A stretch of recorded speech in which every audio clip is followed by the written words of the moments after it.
အစီနေရင်ရုတ်တရက်တကိုယ်လုံးလှုပ်ခါနေလို့စူချမ်းတယောက်အန်ဂျင်စိတ်တွေပေါက်နေပါတယ်အံ့ဩစရာကောင်းတာကသူ့ကိုတောဝက်ကြီးတကောင်ကပါဆက်နဲ့ခဲပြီးခေါ်သွားနေတာပါသူတတိယလာတဲ့အချိန်မှာတော့ဒါဟာဘယ်နေရာလဲဆိုတာမသိပဲအော်ဟစ်အကူကြီးတောင်းနေမိပါတယ်အဲ့ဒီအချိန်မှာနေရက်ကလေးတွေနဲ့မိန်းကလေးတယောက်ကသူ့ကိုထနိုင်လားလို့လာမေးပါတယ်သူတို့ဟာမောင်မလာခင်စခန်းကိုအမြန်ဆုံးပြန်ကြဖို့ပြင်ဆင်နေကြတာပါစူချမ်းဟာသူ့ကိုယ်သူတခြားကဘာကိုရောက်သွားပြီဆိုတာသိလိုက်ရပြီးအဲ့ဒီနေရာမှာကြောင်နိုင်ရွက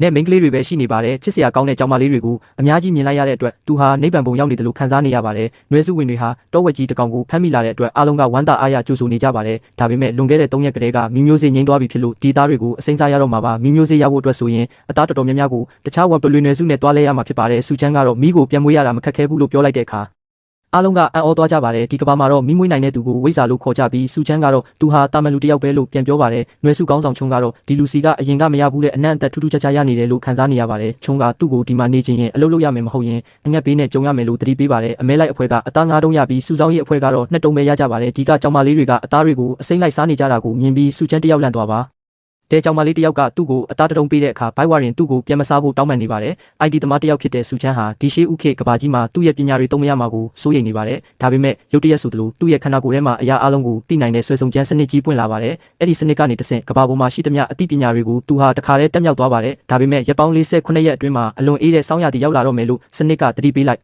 ်ပါတဲ့အပူချိန်ကအနှုတ်40ဒီဂရီအထိကျဆင်းသွားမှာဖြစ်လို့မီးနဲ့အစားအစာမရှိရင်တမျိုးနွယ်လုံးတေဆုံးနိုင်ပါတယ်ချစ်စရာကောင်းတဲ့ကြောင်မလေးတွေအန္တရာယ်ရှိမှာကိုစိုးရိမ်ပြီးသူဟာသူတို့ကိုကူညီဖို့ဆုံးဖြတ်လိုက်ပါတယ်သူဟာမီးကိုဖန်တီးဖို့အတွက်လိုအပ်တဲ့ပစ္စည်းတွေကိုတောထဲမှာလိုက်ရှာပါတော့တယ်တစ်သားကိုတုံးပြီးမီးမွေးလို့ရတယ်ဆိုတာကိုသူကလက်တွေ့ပြဖို့ပြင်ဆင်လိုက်ပါတယ်စူချမ်းဟာမီးမွေးဖို့အတွက်ပြင်ဆင်မှုတွေအားလုံးပြီးစီးသွားပြီလို့ပြောလိုက်ပါတယ်။ကြောင်မလေးလင်းကလည်းမီးမငိမ့်သွားအောင်လေကပေးပြီးကူညီပေးနေပါတယ်။အချိန်တော်ကြာလာလို့နားကျင်နေပေမဲ့အခုရက်လိုက်ရင်အစကပြန်ဆက်ရမှာမို့စူချမ်းကဆက်လုပ်ခိုင်းပါတယ်။မကြခင်မှာပဲတစ်သားတွေကြားကနေမီးခိုးတွေဆက်ထွက်လာတာကိုအားလုံးမြင်လိုက်ရပါတယ်။နောက်ဆုံးမှာတော့တကယ်မီးတောက်လေးပေါ်လာပြီးစူချမ်းရဲ့စူးစမ်းမှုအောင်မြင်သွားပါတယ်။ရှေးဦးလူသားတွေဟာမီးကိုသူတို့ဘာသာဖန်တီးနိုင်တာကိုမြင်ပြီးအံ့ဩနေကြပါတယ်နွယ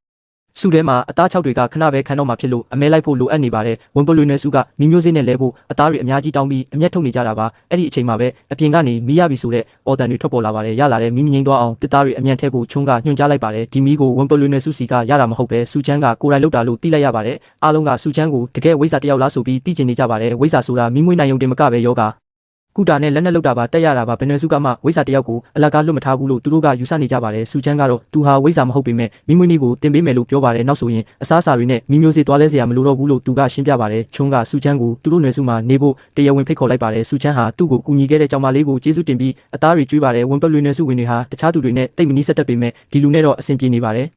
်စူချမ်းကတော့ဒီဝန်ပလွေမလေးကသူ့ကိုထက်အသားကိုပို့ကြိုက်တာလို့နောက်ပြောင်လိုက်ပါတယ်။ချုံကတော့စူချမ်းထွက်မပြေးအောင်လူလွတ်ပြီးတေချာစောင့်ကြည့်ခိုင်းထားပါတယ်။နောက်တနေ့မနက်မှာစူချမ်းနိုးလာတဲ့အခါကျောင်းမလေးတယောက်ကသူ့ကိုစောင့်နေပါတယ်။အကိုလို့ခေါ်တဲ့ကလေးမလေးဟာအဖျားတက်ပြီးတေးလူမျိုးပါဖြစ်နေတယ်လို့သိလိုက်ရပါတယ်။နွယ်စုဝင်တွေကတော့ဝိဇ္ဇာမရှိလို့ဘာမှမလုပ်တတ်ပဲစိုးရိမ်တကြီးဖြစ်နေကြပါတယ်။ကလေးမလေးဟာအပူချိန်ရမ်းတက်နေပြီးတတိလစ်တလောက်ဖြစ်နေပါပြီ။စူချမ်းကဒါဟာအေးမီယာကနေဖြစ်တဲ့ဖျားနာမှုဆိုတာကိုစစ်ဆေးတွေ့ရှိသွားပါတယ်။သူဟာရေနွေးအိုတီခိုင်းပြီးလူနာကိုကုသဖို့အတွက်လိုအပ်တာတွေမှာကြားလိုက်ပါတယ်။နောက်ဆုံးမှာတော့လူနာရဲ့ခန္ဓာကိုယ်ကိုတန်ရှင်းရေးလုပ်ဖို့အတွက်ပြင်ဆင်ခိုင်းလိုက်ပါတယ်စူချမ်းကအဖျားတက်နေတဲ့အကိုလေးကိုကုသပေးဖို့အတွက်အဝတ်ဆိုလေးနဲ့အပူချပေးနေပါတယ်ကလေးရဲ့အပူချိန်ကျသွားအောင်ခေါင်းကိုအရင်ဆုံးအေးအောင်လုပ်ပေးနေတာပါသူကတစ်ခေါက်တွေကိုတေချာထူထောင်ပြီးဆေးရည်ဖြစ်အောင်ပြင်ဆင်နေတာပါတစ်ခေါက်ကအဖျားယောဂါကိုပျောက်ကင်းစေနိုင်တယ်ဆိုတာသူတို့အတွက်တော့တကယ်ကိုအထူးဆန်းဖြစ်နေပါတယ်အချိန်နဲ့ငယ်စောင့်ကြည့်ပြီးတဲ့နောက်မှာတော့ကလေးမလေးရဲ့အပူချိန်ကျသွားခဲ့ပါပြီအဖျားတွေကျသွားတာကိုမြင်လိုက်ရတော့အားလုံးစိတ်သက်သာရာရသွားကြပါတယ်အကိုလေးတတိပြန်ရလာတာကိုမြင်လိုက်ရတဲ့အခါလင်းနဲ့အဖွဲသားတွေအားလုံးအရန်ကိုဝမ်းသာသွားကြပါတယ်။မီးလဲမွေးတက်တယ်လို့အဖျားယောဂါကိုပါကုသပေးနိုင်တဲ့စူချမ်းဟာတကယ်ပဲဘသူဖြစ်မလဲဆိုတာသူတို့စတင်တန်တရားဝင်လာကြပါတယ်။နောက်တနေ့မှာတော့စူချမ်းကသူတို့ရဲ့နေထိုင်စားသောက်မှုပုံစံကိုသိကျင်တာကြောင့်အမဲလိုက်အဖွဲနဲ့အတူလိုက်ပါဖို့ဆုံးဖြတ်လိုက်ပါတယ်။ချုံကသူ့ကိုအနားယူဖို့ပြောပေမဲ့စူချမ်းကတော့မလိုက်လို့မရဘူးဆိုတဲ့ပုံစံပါပဲ။သူတို့ဘလို့မဲလိုက်တယ်လဲဆိုတာကိုကိုယ်တိုင်မြင်တွေ့ချင်နေတာပါ။ချုံကလည်းသူ့ကိုအဖွဲနောက်ကနေနောက်ကြမကြံခဲ့ဖို့တတိပေးလိုက်ပါတယ်အမဲလိုက်တဲ့ခါမှာသူတို့ရဲ့လက်နက်တွေကတိတ်ပြီးခိုင်ခန့်မှုမရှိတာကိုစူချမ်းတတိထားမိပါတယ်ဒါကြောင့်လေတားကောင်ကြီးတွေကိုမိဖို့အတွက်တော်တော်လေးရုန်းကန်နေကြရတာပါချုံရဲ့ခြေထောက်တန်ရာတွေတက်တာသွားပြီလားလို့စူချမ်းကမေးလိုက်ပါတယ်သူမရဲ့တန်ရာတွေဟာ9ရက်အတွင်းမှာတင်အကုန်ပျောက်ကင်းသွားပြီလို့ချုံကပြန်ဖြေပါတယ်ဒီလိုမျိုးမြ мян ဆက်ဆန်ပျောက်ကင်းတာဟာသူတို့မျိုးနယ်စုရဲ့ထူးခြားချက်တစ်ခုပါပဲချုံကစူချမ်းကိုဘယ်နေရာကနေလာတာလဲလို့မေးပေမဲ့သူကတော့လှုပ်ဝက်ချက်လို့ပဲပြောလိုက်ပါတယ်အမဲလိုက်ရင်းနဲ့သူတို့ဟာဟိမဝန္နာနွားထက်20လောက်ကြီးတဲ့တားကောင်ကြီးတွေကိုတွေ့ခဲ့ပါတယ်ဒီလောက်ကြီးတဲ့အကောင်ကြီးတွေကိုဖမ်းဖို့ကတော့သူတို့အတွက်လုံးဝမလွယ်ကူပါဘူးလမ်းမှာစောင်းတွင်းမှာခိုလုံလို့ရမယ့်တဘာဝလိုင်ကူတစ်ခုကိုလည်းသူတို့တွေ့ရှိခဲ့ပါတယ်ဒါပေမဲ့ဒီနေရာမှာအကြာကြီးနေလို့မရဘူးလို့ချုံကတတိပေးလိုက်ပါတယ်အဲ့ဒီနေရာဟာဝန်ပူလွေနယ်စုတွေရဲ့နေမြေဖြစ်နေတာကြောင့်အချင်းချင်းစကားများကြားရပါတယ်ဝန်ပူလွေနယ်စုဝင်တွေကသူတို့စီကနေမီမျိုးစေ့ရဖို့အတွက်အသားတွေနဲ့လဲလှယ်ဖို့ထပ်မံချင်းချောက်လာကြပါတယ်ဒါပေမဲ့ချုံကသူတို့စီမှာကိုပိုင်မရှိနေပြီဖြစ်ကြောင်းနဲ့ဝန်ပလွေတွေစီကမိမလိုတော့ကြောင်းတုံ့ပြန်လိုက်ပါတယ်ဒီစကားကြောင့်ဝန်ပလွေနယ်စုဝင်တွေဟာတကယ်ပဲအံ့ဩသွားပြီးဒေါသကြီးနဲ့ထွက်ခွာသွားကြပါတယ်ချုံရဲ့ကြောက်ခဲပစ်တဲ့စွမ်းရည်ဟာလည်းတကယ်ကိုတိကျလွန်းလာပါတယ် စုချမ်းကယုံနာရဲ့နယ်စုဝင်တွေရဲ့အမဲလိုက်စွမ်းရည်အကြောင်းကိုစတင်မေးမြန်းနေပါတယ်။ချုံကသူတို့နယ်စုဟာခြေရခံရမှာအရန်တော်ပြီးတားကောင်နောက်ကိုမလွတ်တမ်းလိုက်နိုင်တယ်လို့ဂုဏ်ယူစွာပြောပြပါတယ်။ဒါအပြင်တောဝက်ဖရင်လိုတားကောင်ကြီးမျိုးကိုဖမ်းဖို့ဆိုရင်လူ10ယောက်လောက်လိုအပ်တယ်လို့ဆိုပါတယ်။စုချမ်းကတော့ဒီစကားကိုမယုံကြည်နိုင်ပဲလူ9ယောက်လောက်နဲ့တင်ဖမ်းနိုင်တဲ့နည်းလမ်းရှိတယ်လို့တုံ့ပြန်လိုက်ပါတယ်။ချုံကတော့ဒါကိုလုံးဝမဖြစ်နိုင်ဘူးလို့ယူဆနေတာပါ။စုချမ်းကအမဲလိုက်ရမှာခွန်းအားတင်မကပဲဉာဏ်ပညာကိုလည်းသုံးရမယ်လို့ရှင်းပြလိုက်ပါတယ်။သူကခင်မီမဲလိုက်နီးဖြစ်တဲ့ထောင်ချောက်စင်တာနဲ့တာဝန်ခွဲဝေတာတွေကိုတင်ပေးဖို့အကြံပေးပါတယ်။အဲ့ဒီနောက်မှာတော့တကယ်တော့ဝက်ဘရင်ကြီးနဲ့ထိတ်တိုက်တွေ့တဲ့အခါစုချမ်းတယောက်အသေးအတန်ထွက်ပြေးရပါတော့တယ်။ချုံကသူ့ကိုကြည့်ပြီးနောက်ပြောင်နေတော့မှစုချမ်းကလောင်းကြီးတစ်ခုထပ်ဆိုလိုက်ပါတယ်။သူသာတော့ဝက်ဘရင်ကိုအောင်မြင်အောင်ဖန်ပြနိုင်ရင်ချုံကသူ့စကားကိုအမြဲနားထောင်ရမှာပါ။အကယ်၍သူရှုံးနေသွားရင်တော့ဒီနွယ်စုမှာပဲထာဝရနေထိုင်သွားမယ်လူကတိပေးလိုက်ပါတယ်ထူးဆန်းတာကနွယ်စုဝင်တွေအားလုံးကစုချမ်းကိုရှုံးစေခြင်းပြီးသူတို့စီမှာပဲအမြဲနေစေခြင်းနေကြတာပါစခန်းကိုပြန်ရောက်တဲ့အခါကြောင်နာရွက်မလေးကလည်းစုချမ်းကိုအားပေးကူညီနေပါတယ်တစ်ဖက်မှာတော့ဝန်ပုတ်လွေနွယ်စုကကြောင်နာရွက်နွယ်စုမှာမိရှိနေပြီဆိုတာကိုသိသွားပြီးသူတို့နယ်မြေကိုတိမ့်ပိုက်ဖို့ပြင်ဆင်နေကြပါတယ်သူတို့ရဲ့အမဲလိုက်အဖွဲ့ထဲမှာလူစိမ်းတစ်ယောက်ပါနေတာကိုလည်းဝန်ပုတ်လွေတွေကတတိထားမိသွားကြပါပြီစုချမ်းစခန်းပြန်ရောက်ချိန်မှာတော့ကြောင်နာရွက်မလေးကဝမ်းသာအားရကြိုးဆိုနေပါတယ်သူမကစုချမ်းရဲ့လောင်းကြီးအကြောင်းကိုသိထားပြီးအနေရများမှာကိုစိုးရိမ်နေပါတယ်။ဒါပေမဲ့စုချမ်းဟာတောဝက်ဘရင်ကိုအောင်မြင်အောင်ဖမ်းနိုင်မယ်လို့သူမကအပြည့်အဝယုံကြည်နေပါတယ်။နွယ်စုဝင်တွေအားလုံးကသူ့ကိုချစ်ကြပြီးအမြဲတမ်းအတူတူနေကြတာပါ။စုချမ်းကလည်းသူတို့အားလုံးကိုချစ်ကြောင်းပြန်ပြောလိုက်တဲ့အခါအားလုံးပျော်ရွှင်သွားကြပါတယ်။ဒါပေမဲ့လောင်းကြီးကတော့အတီးဖြစ်ပြီးသူမရှုံးစေရဘူးလို့စုချမ်းကယုံကြည်မှုရှိနေပါတယ်။အခြားတစ်ဖက်မှာတော့ဝန်ပုတ်လွေနွယ်စုဝင်တွေဟာကြောင်နာရဲ့နွယ်စုမှာမီးရနေပြီဆိုတာကိုခေါင်းဆောင်စီအကြောင်းကြားနေပါတယ်ဝန်ပုတ်လွေခေါင်းဆောင်ကတော့စောင်းရသည်ကုန်ရင်အဲ့ဒီနွယ်စုကိုအကုန်မောင်းထုတ်ဖို့စီစဉ်နေပါတယ်သူတို့ဟာကြောင်နာရွက်နွယ်စုထဲမှာအမျိုးအမည်မသိတဲ့လူတစ်ယောက်ရောက်နေတာကိုလည်းသတိထားမိနေကြပါပြီဒီလူစိမ်းဟာဘသူဖြစ်မလဲဆိုတာဝန်ပုတ်လွေတွေအတွက်တော့ကြီးမားတဲ့သိကျင်စိတ်တစ်ခုဖြစ်နေပါတယ်စုချမ်းဟာအခြားမျိုးနွယ်စုနဲ့မျိုးဆက်ပြန်ပွားရေးလုပ်ဖို့ကိစ္စကိုစတင်စဉ်းစားနေရပါပြီ။နွယ်စုကောင်းဆောင်ချုံကတော့ဒါဟာနည်းနည်းနောက်ကျနေပြီလို့ယူဆနေပါတယ်။သူမကနွယ်စုဝင်တွေကိုအစင်လာတိုင်းနဘန်းတက်ဖို့စိန်ခေါ်လိုက်ပါတယ်။ဒီနေ့တော့သူမကိုယ်တိုင်လည်းနဘန်းတက်ပွဲနဲ့ပါဝင်မယ်လို့ကြေညာလိုက်ပါတယ်။စုချမ်းကဲ့သို့အခြားမျိုးနွယ်စုကအမျိုးသားတစ်ယောက်ဟာသူမအတွက်စိတ်ဝင်စားစရာဖြစ်နေပါတယ်။ဒီနေ့ကစပြီးနွယ်စုဝင်အားလုံးဟာစုချမ်းရဲ့ညွှန်ကြားချက်ကိုလိုက်နာရတော့မှာပါ။စုချမ်းကဒီနေ့အမဲမလိုက်သေးပဲတခြားရေးကြီးတဲ့အရာတွေကိုရှာဖွေဖို့ဆုံးဖြတ်လိုက်ပါတယ်။သူကတားရည်အိတ်အလွတ်တွေနဲ့တားရည်တွေကိုယူဆောင်လာဖို့မှာကြားလိုက်ပါတယ်။သူတို့ဟာလှန်တန်လုပ်ဖို့အတွက်အလွန်ခိုင်ခန့်တဲ့အဖြူရောင်ဖျောင်းတစ်သားပင်ကိုရှာတွေ့ခဲ့ပါတယ်။စုချမ်းကလှန်ကိုဘယ်လိုပြုလုပ်ရမလဲဆိုတာကိုနွယ်စုဝင်တွေကိုစတင်တင်ကြားပေးပါတယ်။လှန်ဟာဘေးကင်းတဲ့အကွာဝေးကနေတားရဲတွေကိုထိုးတက်နိုင်တဲ့အားသာချက်ရှိပါတယ်။ဒီလက်နက်နဲ့ဆိုရင်ဘယ်လောက်ပဲအရေးခွန်ထူတဲ့တားရဲဖြစ်ပါစေအလွယ်တကူထိုးဖောက်နိုင်မှာပါ။ချုံကတော့စုချမ်းဟာအမဲလိုက်နည်းတွေကိုဒီလောက်အထိဘလို့သိနေတာလဲဆိုပြီးအံ့ဩနေပါတယ်တစ်ပင်ပေါ်ကိုလင်းမြန်စွာတက်နိုင်တဲ့နွယ်စုဝင်မလေးကိုကြည့်ပြီးစုချမ်းကချီးကျူးလိုက်ပါတယ်သူကတခြားသူတွေကိုလည်းဒီလိုမျိုးတစ်သားချောင်းတွေထက်ရှာဖို့ခိုင်းစေလိုက်ပါတယ်ချုံကစုချမ်းသားကိုလာထိုင်ပြီးဒီဘဟုတုတတွေကိုဘယ်ကရလဲဆိုတာကိုထပ်မေးပါတယ်စုချမ်းကတော့သူဟာပညာရှိကြီးတစ်ယောက်စီကနေတင်ယူခဲ့တာလို့ခက်နောက်ပဲဖြေလိုက်ပါတယ်သူဟာမိခင်နွယ်စုစီကိုပြန်မသွားတော့ပဲဒီမှာပဲနေထိုင်ဖို့ဆုံးဖြတ်လိုက်ပါတယ်ချုံကတော့စုချမ်းကိုသူတို့စီကနေထွက်သွားမှာစိုးရိမ်နေတဲ့ပုံစံမှာပဲလောင်ကြီးရစုချမ်းနိုင်ရင်ချုံဟာသူ့စကားကိုအမြဲနားထောင်ရမှာဖြစ်ပါတယ်။အဲ့ဒီနောက်မှာတော့သူတို့ဟာလန်ထိတ်မှာတက်ဖို့အတွက်ကြောက်တုံးတွေကိုရှာဖွေဖို့မြေကမ်းနားကိုသွားကြပါတယ်။ဒီကြောက်တုံးတွေဟာမိဘထွက်ယုံနေမကပဲအလွန်ထက်မြက်တဲ့လန်ဦးတွေဖြစ်အသုံးပြုနိုင်ပါတယ်။ဒါတွေဟာစင်ကြီးတွေရဲ့အရေးခွန်ကိုတောင်အလွယ်တကူခွဲပစ်နိုင်တဲ့အထိစွမ်းအားကြီးပါတယ်။နောက်ဆုံးမှာတော့စုချမ်းဟာအလွန်အန္တရာယ်ကြီးတဲ့အစိပ်ပင်တစ်ပင်ကိုရှာတွေ့ခဲ့ပါတယ်။ဒီပင်ရဲ့အဆေးဟာအနာထဲကိုရောက်သွားရင်ချက်ချင်းတည်စေနိုင်တဲ့အထိပြင်းထန်ပါတယ်စုချမ်းရဲ့ခေါင်းထဲမှာသူတို့မသိသေးတဲ့အသိပညာတွေဘယ်လောက်တောင်ရှိနေအောင်မလဲဆိုတာကိုချုံကအံ့ဩလို့မဆုံးဖြစ်နေပါတယ်စုချမ်းကတော့တကယ်လက်နက်ဆိုတာဘာလဲဆိုတာကိုသူတို့ကိုပြသဖို့အချိန်တန်ပြီလို့ဆိုပါတယ်သူကအလုပ်တွေကိုစတင်တာဝန်ပေးပြီးမိကိုဂရုစိုက်ဖို့နဲ့တစ်သားတွေကြောက်တုံးတွေကိုအမြန်ဆုံးပြုပြင်ဖို့ညွှန်ကြားလိုက်ပါတယ်ဒီနေ့မှာလှန်တွေကိုအပိတက်လုပ်ရမယ်လို့သူကဆိုပါတယ်လှန်ဦးမှာတွေးမြောင်းထည့်ရတဲ့အကြောင်းရင်းကတားရဲတွေရဲ့ကိုယ်ထဲကနေလှန်ကိုပြန်နှုတ်ရလွယ်ကူစေဖို့နဲ့တွေးထွက်ဖို့မျှဟန်စေဖို့ဖြစ်ပါတယ်ဒါဟာတားရဲတွေကိုအလွယ်တကူတတ်နိုင်မဲ့နည်းလမ်းတစ်ခုပါပဲလက်နက်တွေအစင်းသစ်ဖြစ်တဲ့အခါစုချမ်းကအမဲလိုက်နည်းအတက်ပညာတွေကိုတင်ကြားပေးပါတယ်ပထမဆုံးအနေနဲ့တားရဲတွေရဲ့အမှုအကျင့်အိတ်ချိန်နဲ့အားနည်းချက်အချက်လက်တွေကိုအကုန်သိထားဖို့လိုပါတယ်ဒုတိယအနေနဲ့ပတ်ဝန်းကျင်ကိုအသုံးချပြီးချောင်းမြောင်းတိုက်ခိုက်ရမယ့်နေရာတွေကိုကြိုတင်ပြင်ဆင်ထားရပါမယ်တတိယအချက်ကတော့တင့်တော်တဲ့လက်နက်ကိုအသုံးပြုဖို့ဖြစ်ပြီးစတုတ္ထချက်ကတော့ကိုယ့်ရဲ့အားသာချက်ကိုအသုံးချဖို့ပါပဲစုချမ်းကသူတို့ရဲ့အကြီးမားဆုံးအားသာချက်ဟာတစ်ပင်တက်တာဖြစ်လို့မြေပြင်မှာမဟုတ်ပဲတစ်ပင်ပေါ်ကနေတိုက်ခိုက်ဖို့တင်ပေးလိုက်ပါတယ်ဒါဟာသူတို့အတွက်တော့တကယ်ကိုအသစ်ဆန်းဖြစ်နေပါတယ်တောဝက်ကိုဘယ်လိုဝိုင်းတိုက်ရမလဲဆိုတာကိုလည်းသူကအသေးစိတ်ဖြူဟာချပေးပါတယ်မျိုးနွယ်စုဝင်တွေကတောဝက်ဘရင်ကိုအခုချက်ချင်းတောတက်ချင်နေကြပေမဲ့စုချမ်းကတော့9ရက်လောက်အရင်လေ့ကျင့်ဖို့ပြောပါတယ်9ရက်ကြာမှတော့သူတို့ဟာတောဝက်အမဲလိုက်ဖို့ထွက်လာခဲ့ကြပါတယ်လမ်းမှာစုချမ်းကစားလို့ရတဲ့မှုတွေကိုတွေ့ရှိခဲ့ပြီးအစိတ်ရှိတဲ့မိုးတွေကိုမစားမိဖို့လည်းတတိပေးလိုက်ပါတယ်ချုံကတော့စုချမ်းဟာသူတို့ရဲ့ပယောဂဆရာထက်တောင်ပိုပြီးအသိပညာကျော်ရတယ်လို့မှတ်ချက်ပေးပါတယ်စုချမ်းကလည်းဒါတွေကိုတင်ပေးနိုင်တယ်လို့ဆိုပြီးသူမကိုစနောက်လိုက်ပါတော့တယ်သူတို့ဟာအမဲလိုက်ဖို့အတွက်လိုအပ်တဲ့ပိုက်ကုံတွေနဲ့ထောင်ချောက်တွေကိုလည်းပြင်ဆင်နေကြပါတယ်လေ့ကျင့်မှုတွေပြီးဆုံးသွားပြီဖြစ်ကြောင်းစုချမ်းကကြေညာလိုက်ပါတယ်ဒီနေ့ဟာတကယ်တိုက်ပွဲဖြစ်ပြီးသူတို့အားလုံးအဆင်သင့်ဖြစ်နေပါပြီတောထဲမှာတွေ့ရတဲ့မှုမျိုးဟာအသားကင်နေဆိုရင်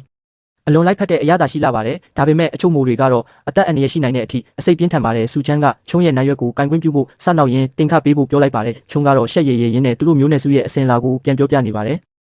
စုချမ်းကမျိုးနွယ်စုဝင်တွေကိုမကြောက်ဖို့နဲ့ဒီနေ့အတွက်အစီအစဉ်ရှိတယ်လို့အားပေးလိုက်ပါတယ်ဒီနေ့ရဲ့ရည်မှန်းချက်ကတောဝက်ကိုတတ်ဖို့မဟုတ်ပဲကြောက်စိတ်ပြောက်အောင်တက်တိမွေးဖို့ပဲဖြစ်ပါတယ်သူတို့ကိုတောဝက်ကိုတွားပြီးစနောက်ဖို့နဲ့သူတို့နောက်လိုက်လာအောင်ဆွဲဆောင်ဖို့ခိုင်းလိုက်ပါတယ်တောဝက်လိုက်လာတဲ့အခါဘာကူမှဂယုမဆိုင်ပဲအစွမ်းကုန်ပြေးဖို့ပဲစုချမ်းကမှားကြားလိုက်ပါတယ်စုချမ်းနဲ့ချုံတို့ကတော့အခြေအနေကိုစောင့်ကြည့်ဖို့တစ်ပင်ပေါ်ကိုတက်လိုက်ကြပါတယ်သူတို့ဟာတောဝက်ကိုခွန်အားနဲ့မရှင်နိုင်ပေမဲ့အလင်းအမြန်ပြေးနိုင်တဲ့အားသာချက်ရှိပါတယ်တောဝက်ဘရင်ဟာခွန်အားကြီးတာကလွယ်ရင်ကျန်တဲ့အပိုင်းတွေမှာမကြောက်ဖို့ကောင်းမှန်းသိစေချင်တာပါသူတို့ရဲ့အမြန်တုံးကတောဝက်ကိုအပြတ်တက်တာလိုနေတာကိုလက်တွေ့ပြသဖို့ကြိုးစားတာပါအချိန်တန်တဲ့အခါမှာတော့ကြောက်စရာကောင်းတဲ့တောဝက်ဘရင်ကြီးဟိန်းဟောက်ပြီးပေါ်လာပါပြီတောဝက်ကြီးကသူတို့ကိုမြင်တာနဲ့အတင်းလိုက်လံတိုက်ခိုက်ပါတော့တယ်တကယ်တမ်းပြေးကြည့်တဲ့အခါမှာတော့သူတို့ကတောဝက်ထက်ပုံမြန်နေတာကိုသတိထားမိသွားကြပါတယ်သူတို့ဟာတောဝက်ကြီးကိုလှောင်